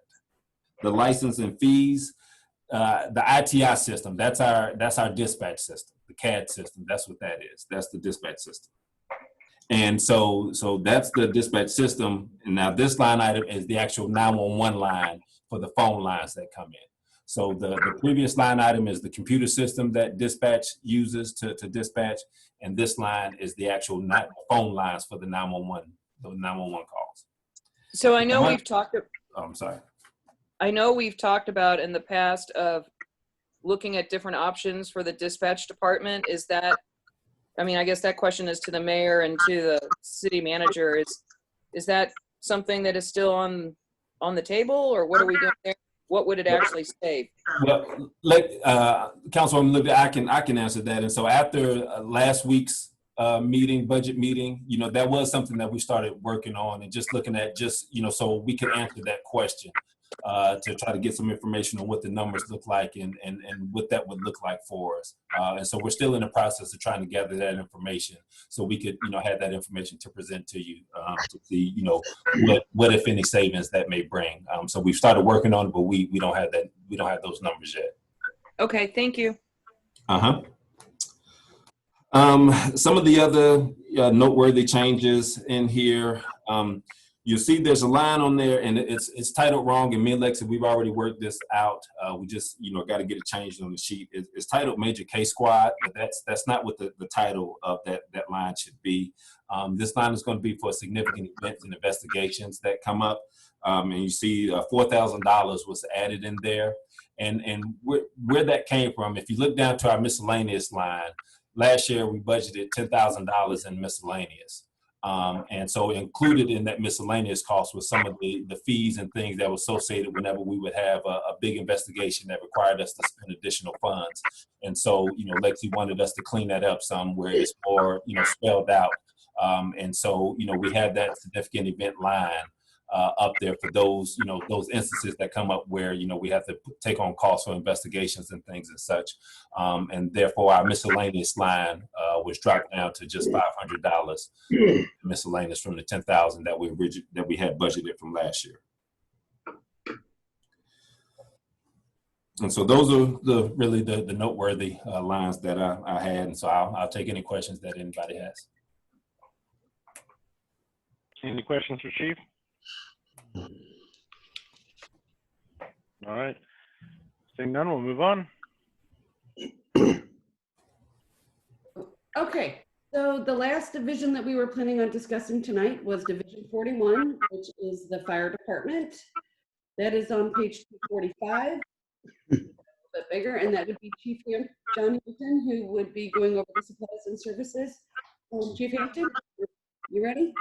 Yes, Mayor, Council, thanks for attending tonight. What you're going to see in my wearing apparel is a slight increase this year, and that's due to the Safer Grant. That is four gentlemen that we've hired, and I had to outfit them. And then, as well as with the training and education, that is we put them through the academy, and we will be getting 75% of this money back. Kedra and Lexi and myself are working on that now to submit our first reimbursement. As you'll see for the following year, with the increase of $34,000 in wearing apparel, and we went up $1,000 in training and education. That's due to having some new guys. I have to get them some certifications. If you go down farther, you're going to see conferences are out.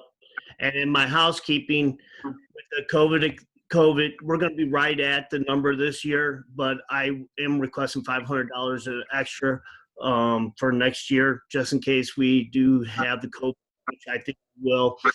And so wanted to get supplies in to kill that stuff. As we go down further and further, we're going to come to my medical expenses. This year with the COVID, we're at $13,700, I believe, right now. That's a big increase. Next year, I'm going to take some of the conference money, which would have had $7,200 in it. We're going to use $6,000 of that to help out with the medical expenses, and $1,000 of that, or $500 of that as well, will hopefully go to we also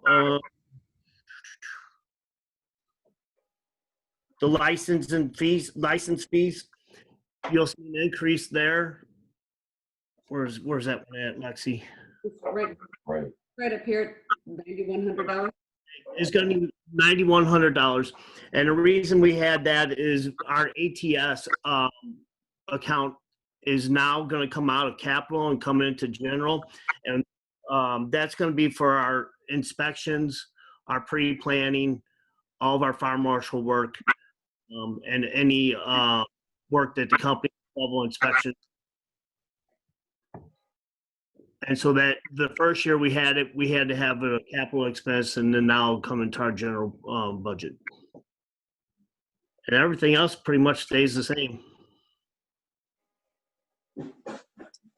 So, Chief Hampton, is there a way, and this applies to Chief Armstrong too, is there a way to break out the COVID costs on a line item so we can track, I think, years forward, but we'll want to look back and see what was actually spent on that? Yeah, what we've done, Lexi, we have two different numbers, the 3150 and 3151. We can actually go ahead and make COVID expense one for police and fire, and we can do that for the rest of the city as well, unless you want it all in one. I can break mine down and tell you the exact amount of expenses, and so can Chief Police. And we also just went ahead and did all that, the AFG grant. I just submitted that Wednesday, and that was submitted today or yesterday through the regional grant that we're going after. So I think we put in for 26 or 28,000? I believe it was $26,000 is what we requested. Up to the other day, that's how much money we spent in total for our supplies. All right, thank you. And Heather, same thing for the police budget is built into our line. We have a special code, so anything that's related to COVID-19 that we spend money on is tracked with that special line. So yes, ma'am, we have it in both. Excellent, thank you.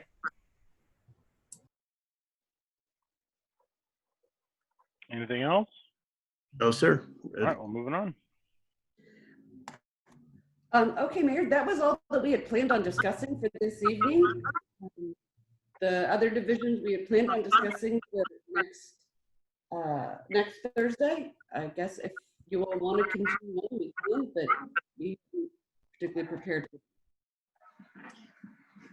Before I do have a question that I want to go backwards on.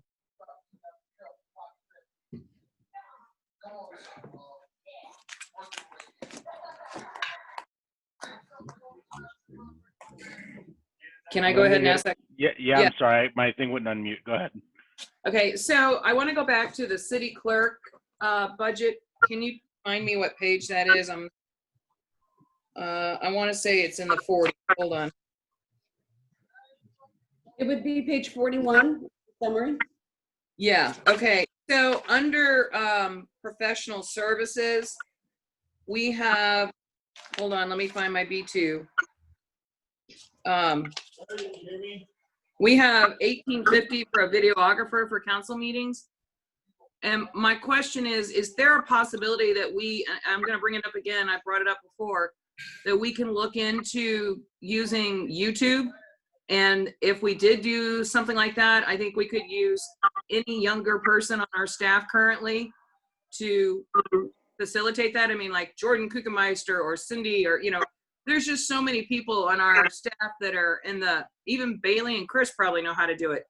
But I just feel like we might be able to better utilize YouTube, have a better presence, and be able to utilize somebody on our staff to help with that. And it's not a lot of money, but it's still something. So, I mean, that's really more of a preference of what the council is looking for. So if the council wants us to move forward with YouTube, it's just just let us know that we actually do want to create a YouTube channel and we want to stream our videos, our council meetings on YouTube. Yeah, like Octavia said, right now, what that videographer does is he enables us to stream it live via our website. So we have a plug-in on our website that persons can log on to fergusonmo.com and watch our our council meetings, not this one, but any normal council meeting, live on online. I'm not sure that we can embed a YouTube channel and have that same functionality, but I'm willing to look into it, Linda, and see what we can do, and if we can save $1,800, we'll save $1,800. Well, and I So would are also you say, saying, I'm sorry, Linda, are you asking that we do away with the way we're doing it now, or are you asking that we add YouTube to it? I'm just trying to find a way to save some money. So, I mean, I do think you can utilize YouTube along with live streaming through your website. I think you can do both. I think there's a way to do both. I know there is a way to do both simultaneously. I'm just trying to offer suggestions that might possibly help us save some money there. Well, I mean, I don't know that we want to do away with who we have, or at least an individual in that position. And if we want to add that as a service, we can add that as a service, because he not only does it for our website, but he also does it for the charter channel. Okay. So well, maybe it's so the procedure that he has to go through, somebody is going to have to go through that, and he actually has to he sits back there the entire meeting. I know, I always feel sorry for him. So I maybe what I would like to ask, if the council would also have some input, that we look into adding YouTube, and then if we do have the success of adding YouTube and we see that it becomes something that can sustain itself and save us costs, maybe we go forward in the next budget and have that conversation. But meanwhile, in this budget year, let's look into adding YouTube and see if it does sustain itself and allow us to save some money going forward. Okay. Yeah, we can do that. And then the other question I had was under memberships, under citywide expenses. You mentioned that we have all those memberships, which are pretty important with the Chamber of Commerce and North County and stuff like that. But my question is, do any of us utilize that? I mean, I know we as council members can go to those meetings as a representative. Should we start maybe trying to go to a few of those, or share that responsibility, or I don't know. Are we wasting money if we're not utilizing it, I guess is what I'm saying, and should we all take turns utilizing it? I'm sorry, which conference, which one specifically were you looking at? Memberships under citywide expenses. Uh-huh. Yeah, page 116. Oh, no, I'm looking at the page, but I just didn't know exactly which one she was referring to. So like the Go North ahead. County Chamber of Commerce and North County Inc. I know that there are various staff that do attend those meetings on occasion, and the training that they provide. So it's not just council, it's staff too. So keep that.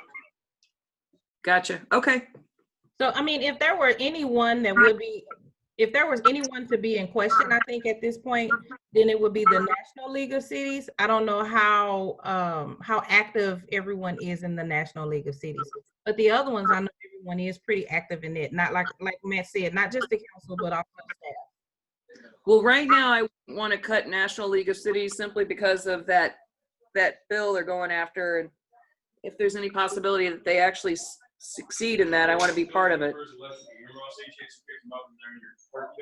Linda, what are you talking about? What bill they're going after? I'm just thinking, yeah, I'm right here. I'm sorry. Do you want to cut National League of Cities because of what? No. I do not want to cut National League of Cities currently. Because they're doing what? Because of the cities are essential, 500 billion that they're going after.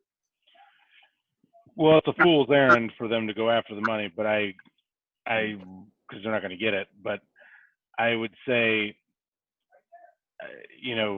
my feeling on all this, and I talked to Jeff a little bit about this, because I realize it is difficult for us, and it's difficult for everybody who's a member of all these organizations to come up with the money to pay these memberships. However, these organizations, if they go away, are not coming back tomorrow. I mean, we hope that this situation that we're in is a situation we find some sort of a some sort of an answer to our problems, a sustainable answer to our problems. And, you know, if everybody who was on tough times quits the Chamber of Commerce, they would go away before July 1st. You know, if everybody, you know, if every time a city had a shortfall, we quit the NLC or the municipal league, there wouldn't be one. And so, I mean, I think as far as dues go, I mean, we have to recognize that these organizations and the Wayfair bill, the bill you mentioned, you know, efforts to help our businesses in our community are all efforts that are helped by these partner cities or partner organizations. And so, you know, they're going to be suffering just because businesses are going to be going out of business and quitting and other things. I don't think that we should knee-jerk pull out of these organizations. We're already going to be pulling out of attending their organizational functions. We're probably going to be pulling out of doing sponsorships, et cetera. But pulling out of memberships, I think, would be probably too far. So, Mayor, I just want to be clear. I never was suggesting that we pull out of any of the membership. What I was actually going back to this page and asking was, are we utilizing them enough? Is there a need for us to take turns going to some of these chamber meetings as council members? And then that's when Matt said that the staff goes to it too. And, you know, Matt also said that the staff uses some of the training they offer. And now that we're cutting conferences and we're cutting a lot of different things in the areas of training, I think it's even more important. This is a very low cost for, you know, for free training that we can take advantage of through all these different groups. My question simply was, should we as city council members maybe start taking turns going to a few of these as our schedule allows? Well, I mean, I think the issue, I mean, if your issue is not to cut this, then I mean, I think we're just beating a dead horse. This is a budgetary matter. Either right now the conversation's either cut it or leave it. The other conversation is you want to attend these things. Right now, we don't have additional money to attend these things. If somebody wants to come out of pocket, I guess they can. But at the very least, I think, you know, it doesn't cost a dime to answer the emails, forward on things to constituents, to connect the resources in our community with them. It doesn't cost a dime to send a letter to your senator in support of what the municipal league's fighting for. So, I mean, I think all that's fine, but I mean, I don't know that we should be talking about, I mean, right now we just cut all the meetings and stuff out of our budgets. So asking the question, are we using these enough? No, we're not going to use them at all, hardly, as far as going to any of their events over the next year, because we don't have additional money to do that, right? I mean, we cut all the money to go to conferences and luncheons and all that stuff. So in another year, maybe we should be talking about, you know, can we participate more? But I mean, as far as participating for free, I mean, we certainly should be doing that. But I mean, I don't think we have additional monies to participate any more than paying the dues at this point. I wanted to ask something whenever you guys finish with that particular conversation in regards to the budget and maybe a possible cut that we could do. Sure.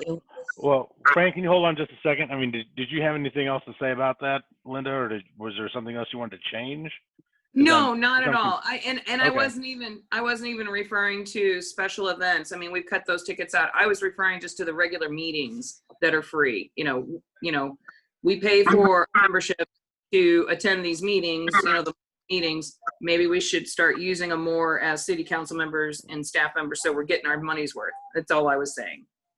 Yeah, I don't think any of the meetings are free except the municipal league, but we should all go there. So every luncheon that the chamber has, they charge you for. So, but I mean, the point is well taken. You know, to the extent we can participate, we should certainly. Fran, you had a question or a comment or a motion you wanted to make? Yeah, I actually wanted to go back to page 115, the citywide, Division 10-17 citywide. It's on page 115. I was looking at litigation, And I know we had budgeted this year 200,000, and we've got it budgeted at 270 for next year.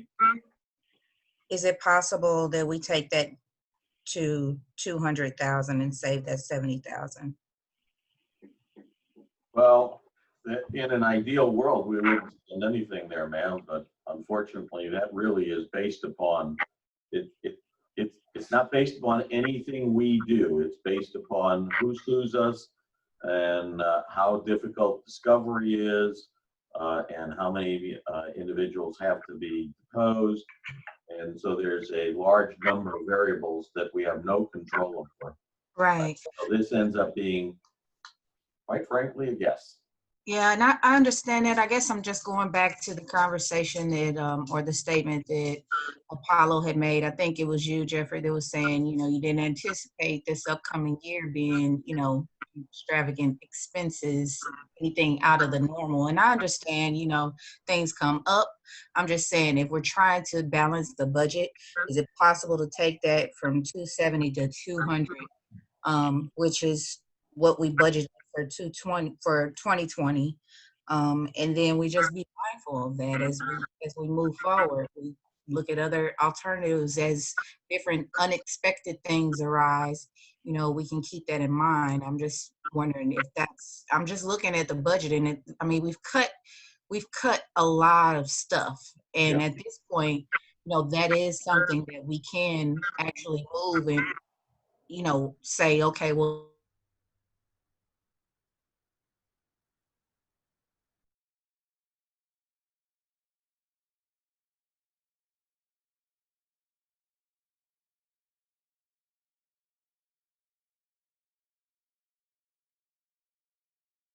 over $500,000 above what was budgeted. So even 270 seems like pretty low for what could happen.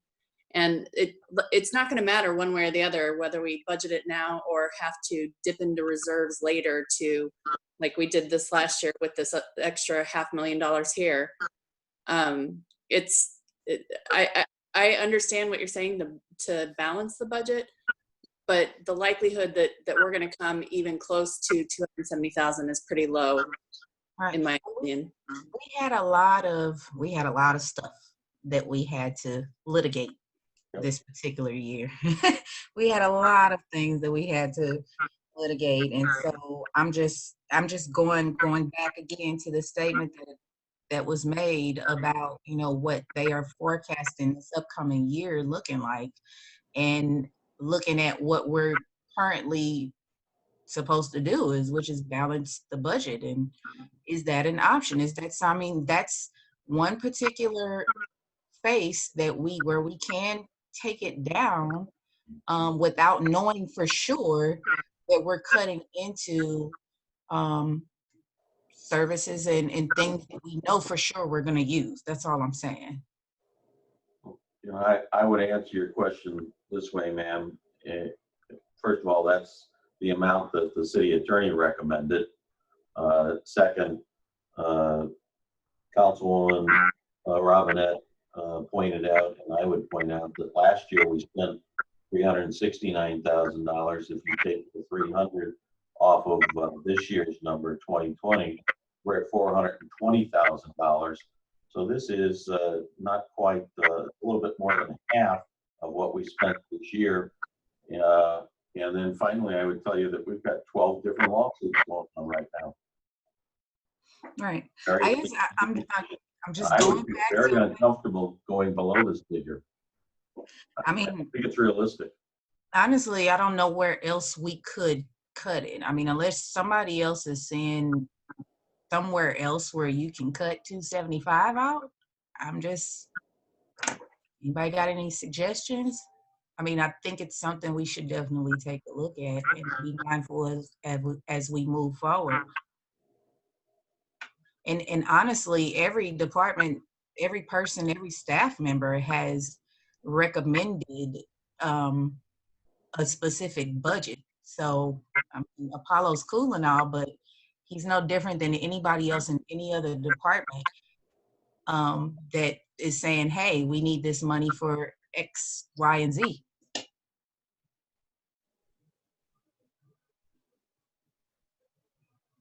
Oh, I mean, at the end of the day, ma'am, if somebody sues you, that's going to represent an investment of anywhere from $50,000 to several $100,000 in today's world. And we are low-hanging fruit for an awful lot of people. We also know how long litigation takes as well. We also know that this process does generally, if it's something that comes up within the year, it doesn't get addressed that same year. Generally, it takes a while. So I'm just saying, for this budget, is it possible to do that? It's possible, but it's not realistic. Is it realistic to take this budget down to 75? I'm just wondering. Where else? If so, if anybody else has any other suggestions, I would be more than interested in finding out where we could. Well, according to the memorandum that we got, the 275, I think at some point, we're going to have to decide if we're going into reserves. And I think if we can get down a deficit of 1.3 million down to 275, if we have to tap into reserves at that point, then I am willing to do that. So I'm on record saying that. I'd be open to that too, Linda.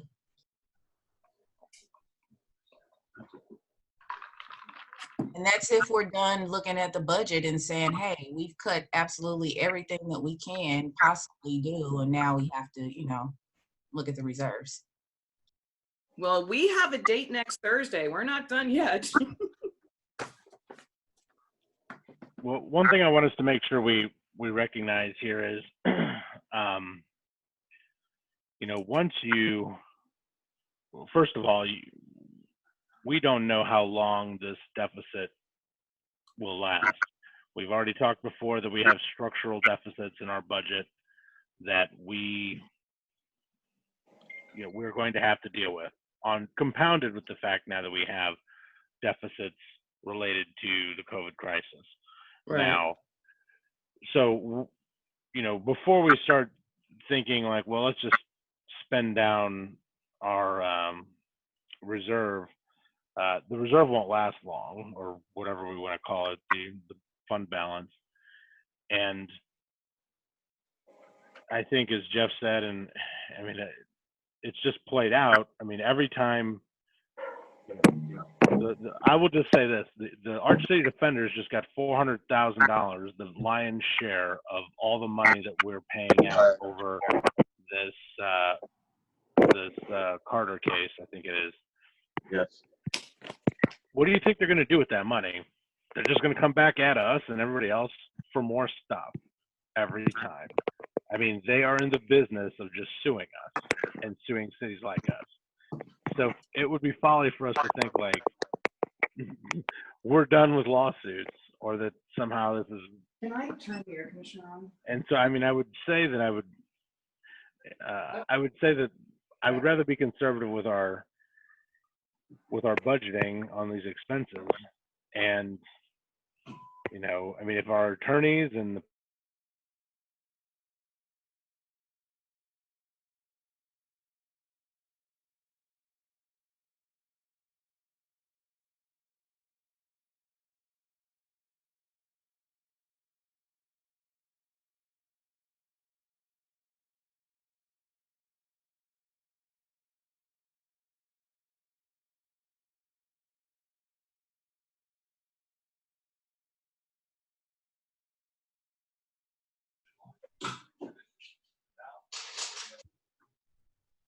Mayor, Linda, can you mute? is there any? I'm sorry, what? I said, can you mute? We could hear background conversation. Yeah. And John, turn on the air conditioner while you're there, because we all heard that. So, I mean, I guess unless there's a motion, I mean, and we can always come back to this. I mean, just because we'll go past this today, it is what it is. But I mean, if we want to come back to this issue, I would say you can pin it, or somebody can take a motion now, and if you want to, make a change. to a Okay. line item. I will definitely, I'd be open to penning it. But I just know at some point we're gonna have to look at this, so. Well, Fran, I appreciate it and I agree. I think at the end, can we make sure we have staff kind of pin this as an issue that we really want to revisit when we have a complete look at the whole picture? Already done. Excellent. Now, if there's nothing else, we do have a closed session to talk about some of those sticky specifics. So. Mayor, if I may. No, you can't, Lexi. I'm sorry. Go ahead. One of the items that Councilwoman Lipka brought up was the house demolitions, and that's under the EDST detail budget. If I could, I'd like to just kind of run through that real quick. The detail for our economic development expenditures, including that house demolition that she was asking about.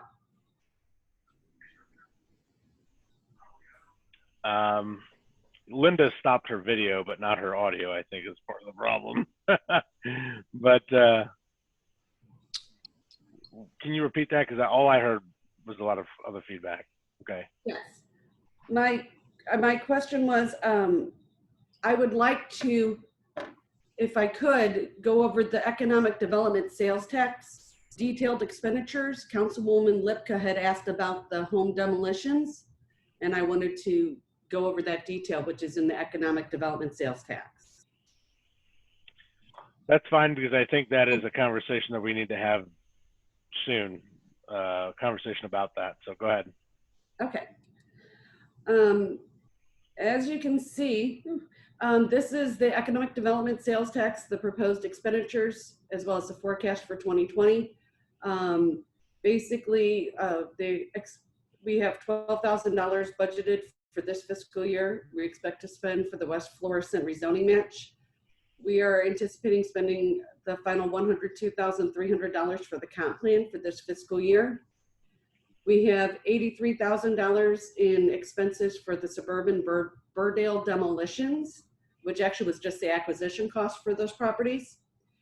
We have forecasted that we're going to spend $115,000 this year on the citywide demolitions. That's what the bid numbers are coming back as for the demolitions that have not actually happened yet. We also spent $5,000 on the historic district survey, and then the remaining money for this year, we were planning on spending $42,000 for business assistance grants. And pretty much from what I understand, the reason for the $42,000 is because that is what Elliot expects that he will be able to get a process approved and spent before the end of this fiscal year. And then for 2021, they are budgeting another $24,000 for the completion of the suburban Burdale demolitions, $100,000 again for citywide demolitions, another $50,000 in business assistance grants. There's $100,000 budgeted for zoning code update, $80,000 budgeted for the Parks and Rec master plan, which I know Dave Musgrave has mentioned on many occasions that is required for us to update that for any grant applications. We get points on our grant applications for parks if we have a updated Parks and Rec master plan. And those, apparently Apollo has approved that to be used as from EDST money. Then we have $25,000 for the demolition of the West Florissant, 9315 West Florissant, and then another $14,000 for historic district survey for 2021.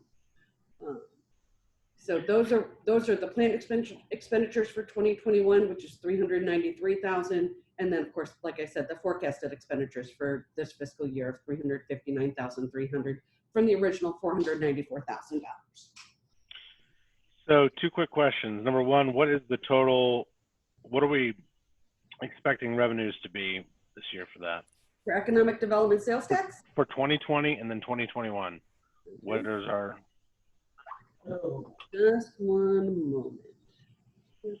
And I mean, while you're looking, you could probably answer this. Are any of those expenditures, other than the build grant, Are any of those offset by transfers in from anywhere else or grants? The reason why I ask, of course, is my understanding was that the money for 9134, whatever, with West Florissant, the car wash on West Florissant, was going to be paid for by county. It looks like we're footing the bill there. May I jump in? Yeah, go ahead. It's not so much that we are footing the bill, but that in case that funding doesn't, then yeah, we would. So it's a placeholder. It's okay.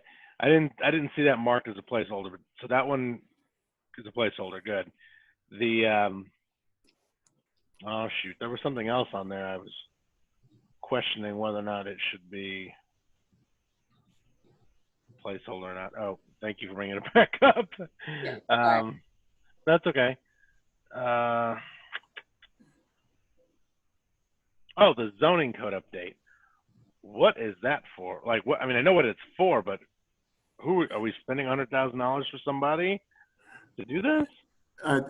If this goes through, then yes. What would happen, the zoning code hasn't been updated in a while comprehensively, and in order to do that, you have to approve the comprehensive plan update first, because the way the state code works, the zoning code has to be tied into the comp plan. It has to be based on something larger than it in order to be updated. And we would have to go out for bid, just like we did with the comp plan. And I did research on what zoning code updates have cost, and that's about that's about the average of what a zoning code update would cost. Oh, gee. It bothers me when you say that's the average, because we never pay that. It always seems to be higher. But I appreciate you doing that. So, okay. And then, Mayor, as you'd requested, we are anticipating collecting $981,500 in sales tax revenues for this year, and $891,600 in sales tax revenues and other income for 2021. So let me, I mean, the only thing that I will say, and anybody that's paid attention to anything on social media will tell you that we're already seeing, you know, businesses post that they're not opening or not reopening. And I'm sure we probably haven't flushed out exactly what a business relief plan would be, but I can tell you that my biggest concern when you look at, you know, how much money we're banking in the Economic Development Sales Tax Fund, and I would say my feelings are that just saying that we're going to spend $50,000 in the upcoming year, and I do appreciate $42,000 is probably aggressive to get done and out by June 30th, but it's a heck of a lot easier for us to really work to save some businesses that are here than get new ones at any time in the future, much less in the near future. I don't see anybody starting a new business in Ferguson in the next 18 months. But certainly if they have a business that we can salvage, there's hope. And so with that, I mean, I personally, you know, $50,000, I mean, I don't care if you make it $150,000. I mean, there's money in that account, and every time a business closes, and we've got some of our better businesses, our kind of staple businesses closing, it tears at the soul of the community, and it tears the heart of the business district. And like I said, there's nothing that will take their place in 18 months, maybe longer. And I don't even know what that list is going to be yet. You know, right now I know Cork's not reopening. Okay. You know, but you know, Simply Tie it's is gone also. Simply Tie, right, there's another one. Simply Tie is gone. I mean, who's next? Marley's, Drake's, you know, God forbid the brew house. I mean, you lose 3 of those businesses and you might as well pack it up. The business district is dead for the next decade. And that's not, you know, a euphemism. I'm telling you, it took us 2 decades to get where we're at, from having empty buildings in head shops to where we're at now. And we get back to empty buildings, it's not going to be long before, I mean, just we're going to have a hard time getting people back, businesses back. So But in reality, what that looks like yet, I don't know. But I mean, I think that has to be an engagement of our businesses and find out what it's going to take to keep them alive. I'm fine with spending whatever money it takes. Is that something that you would encourage Elliot to reach out to, like Austin and his girlfriend regarding Cork and Simply Tie, and see what it would take? I mean, if they're close and they just couldn't pull off the last couple of amounts of dollars, then by all means we need to reach out and help. But I guess we have to create that process too, don't we? Well, I mean, yeah, we do got to create the process. I mean, look, I mean, I don't know what's up with BKM. I mean, shoot, these guys are, you know, they're still, you know, gyms and boot camps and stuff like that are still screwed, unless they're going to maybe do all outdoor again, which, you know, might work out for them. But I mean, up and down the street, Savoy, I mean, when is the next time you're going to have a banquet?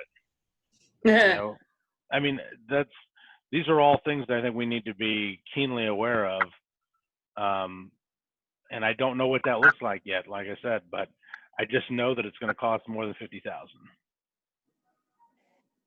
Oh, and what we've got in that fund right now, the fund balance is right at $1 million. The real question to answer is not the individual amount that you're going to spend on individual businesses, but how much do you want to spend out of that $1 million?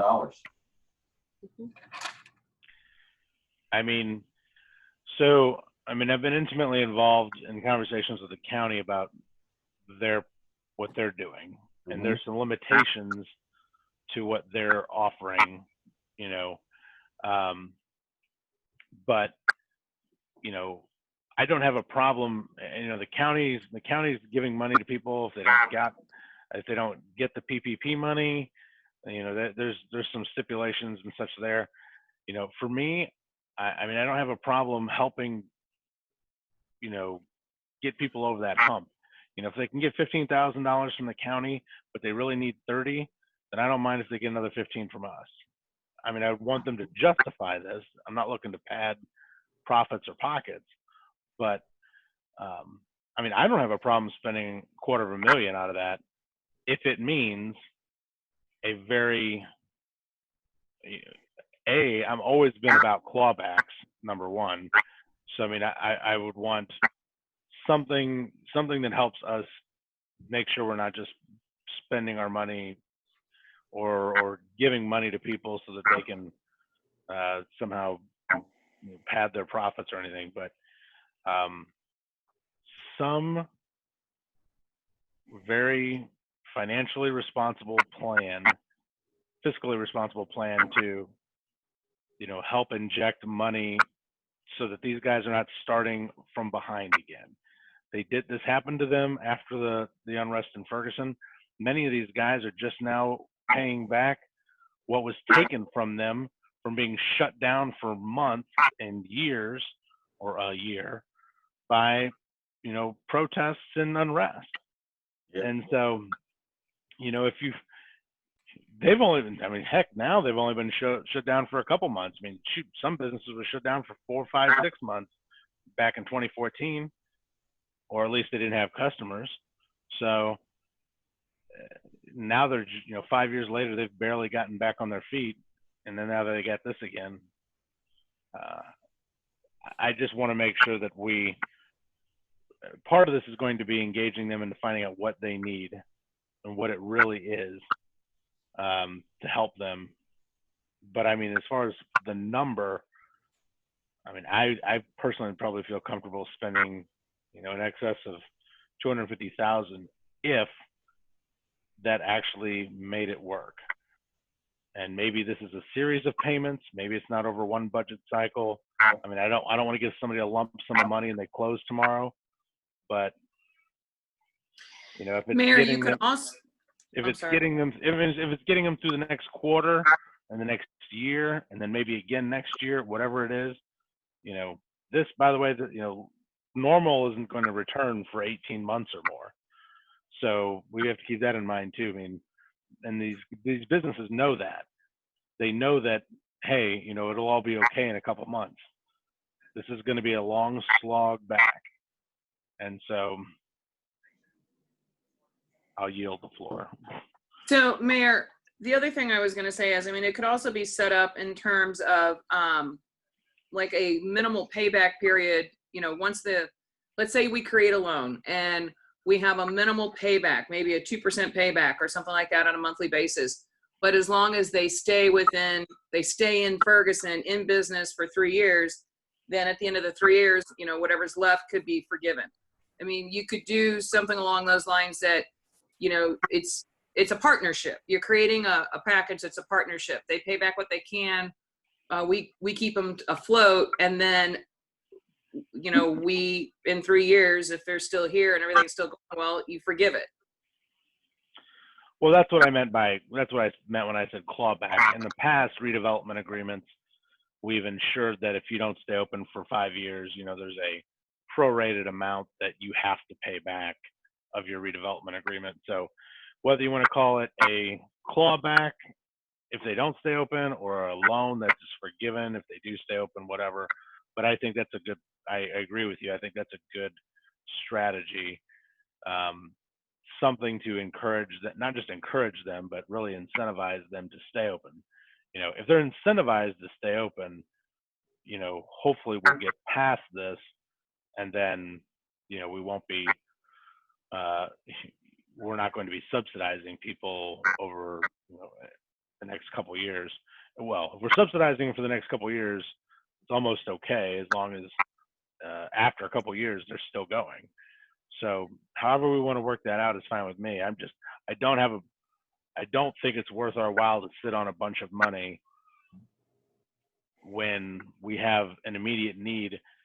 And I just know from our own experience of how long it took to build what we have, it's harder to rebuild it once it's been shattered than it is for us to salvage it before it's gone.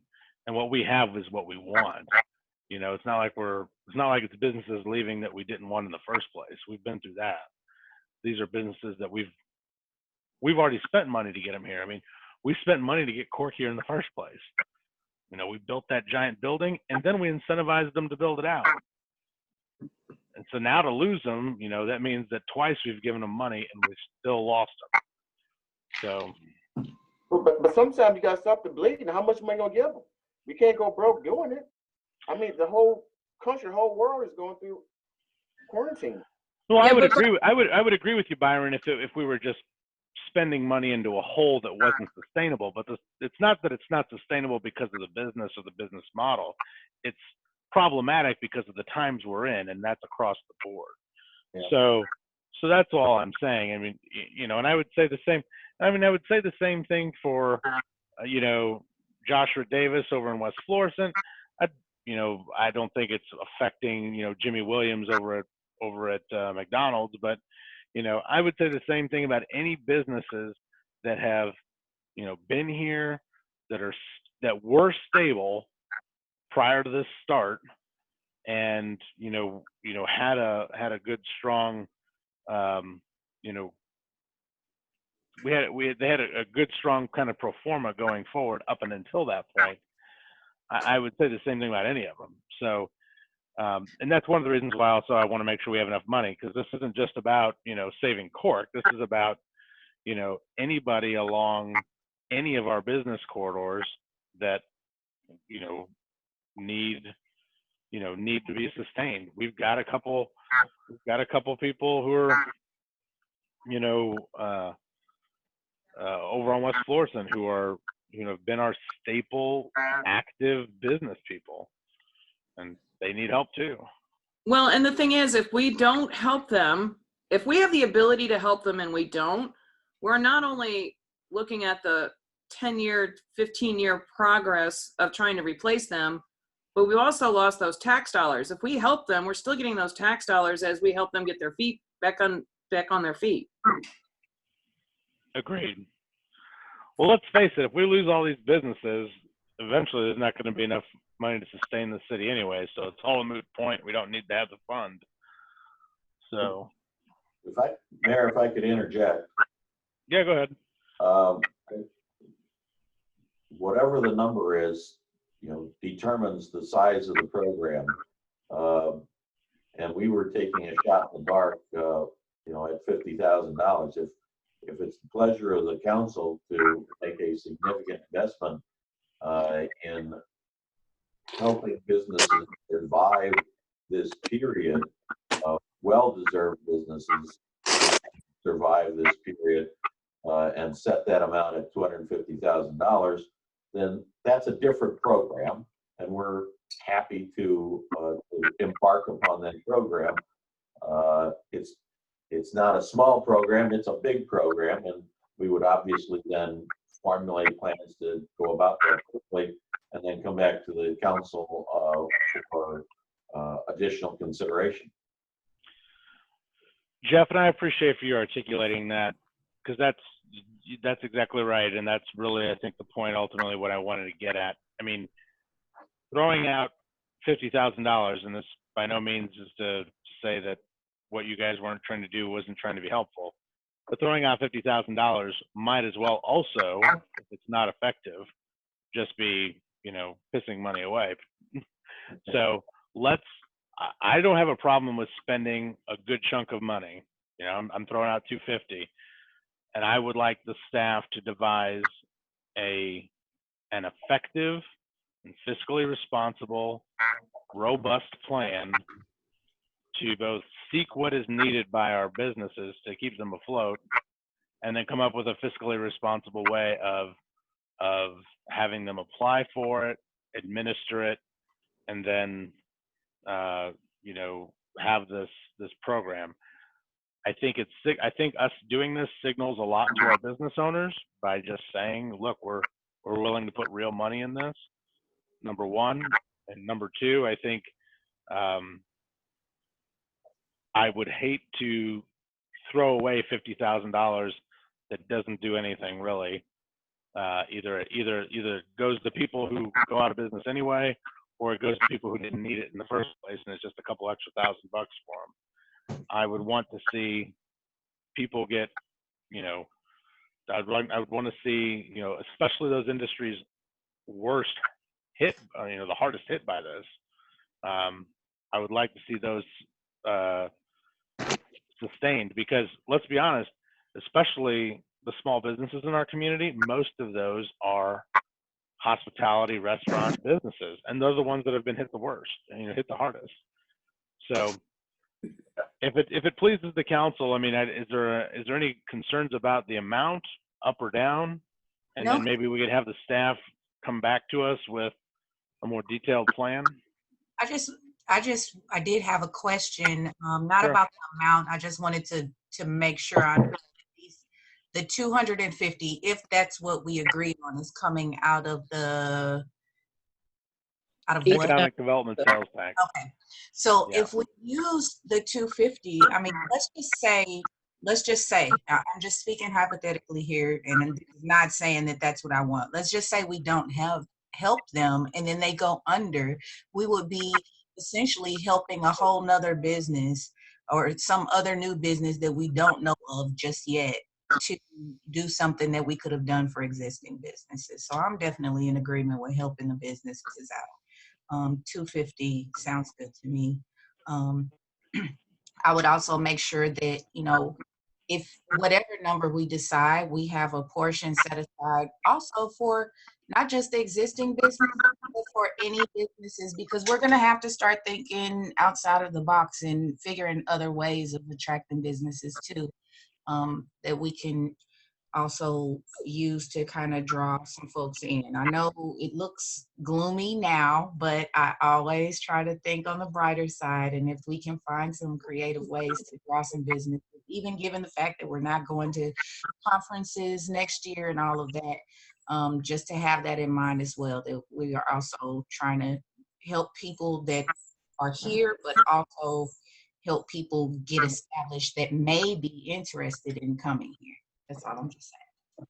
And I'd just like to, I think you kind of touched on it, Fran, but, this is a separate fund, so I don't want people thinking large that we're putting money into potentially businesses, but taking away from employees or whatever that ends up looking like. I want it to be clear that it's definitely separate.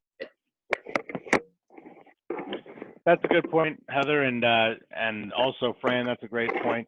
Obviously, we still need to probably over the next year more so than right immediately. We need to be working hard on our business not retention, but our business our economic development kind of incentive programs. So that's a great point, Fran. I appreciate that. And to the point that Heather made, I want to say, Jeff, I think when we talked, there was a conversation we had about maybe some additional transfers of some economic development sales tax revenues that maybe, I think Apollo had said, we found some expenses that were allowed to go to that fund. I don't see that on this sheet, but maybe Lexi, is that shown on the other sheet? On the revenue sheet, on the state fund statement sheet? Although it's actually shown on the fund statement sheet. Well, I figured it was, but it's not on the sheet I can see on my screen, so I didn't know if Lexi could show me that. Lexi maybe went to the bathroom. Lexi, can you go to page 25? Okay. What do you want to look at? I'm sorry. Can you go to page 25? I'm sorry. I 25. That's okay. 25. There we go. Okay, so the transfers are all transfers from. Okay, so we are. I mean, we just to the Heather's point. We certainly are using this money. This money is we're using to the. I want people to understand, to the fullest extent we can. We are using this money to help pay for related costs within our budget so that we can make sure that we're limiting the number of people we need to, limiting the effects this is going to have on our staff. Correct? Yes. That's correct. And I think go ahead, Jeff.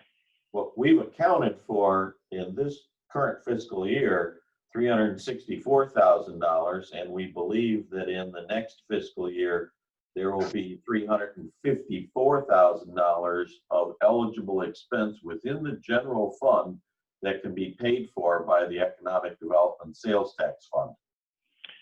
And I wanted to bring attention to that because I wanted people to understand, especially the council, to recognize that we are doing whatever we can to use this money to keep us, to help keep us from having to make those additional cuts within some of our other areas. So where we can and where it's proper, we're doing so. I just think that's important to note. So if there's no other questions or concerns or nothing else you need to bring to us, Lexi, regarding this, I would entertain a motion to go into closed session. So move. Second. A motion, is there a second? Octavia, do you want to call the roll? That second, was that Griffin? Yes. The first, I have you, Tony. The first was Tony. Okay. Okay, Councilman Fry. Council, and I won't be able to see everybody because the screen is okay. Councilwoman Griffin, Aye. Councilwoman Burrow, Aye. Councilwoman Robinette, Aye.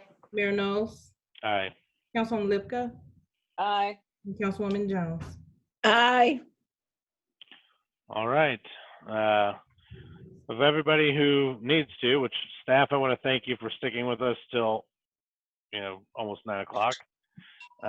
We'll be going over to the other Zoom call. So council, if you'll log off and head over to the other call, I will join you there in a moment. Chief Armstrong, Everyone. Yes, ma'am. did you get the text I just sent you about the voicemail?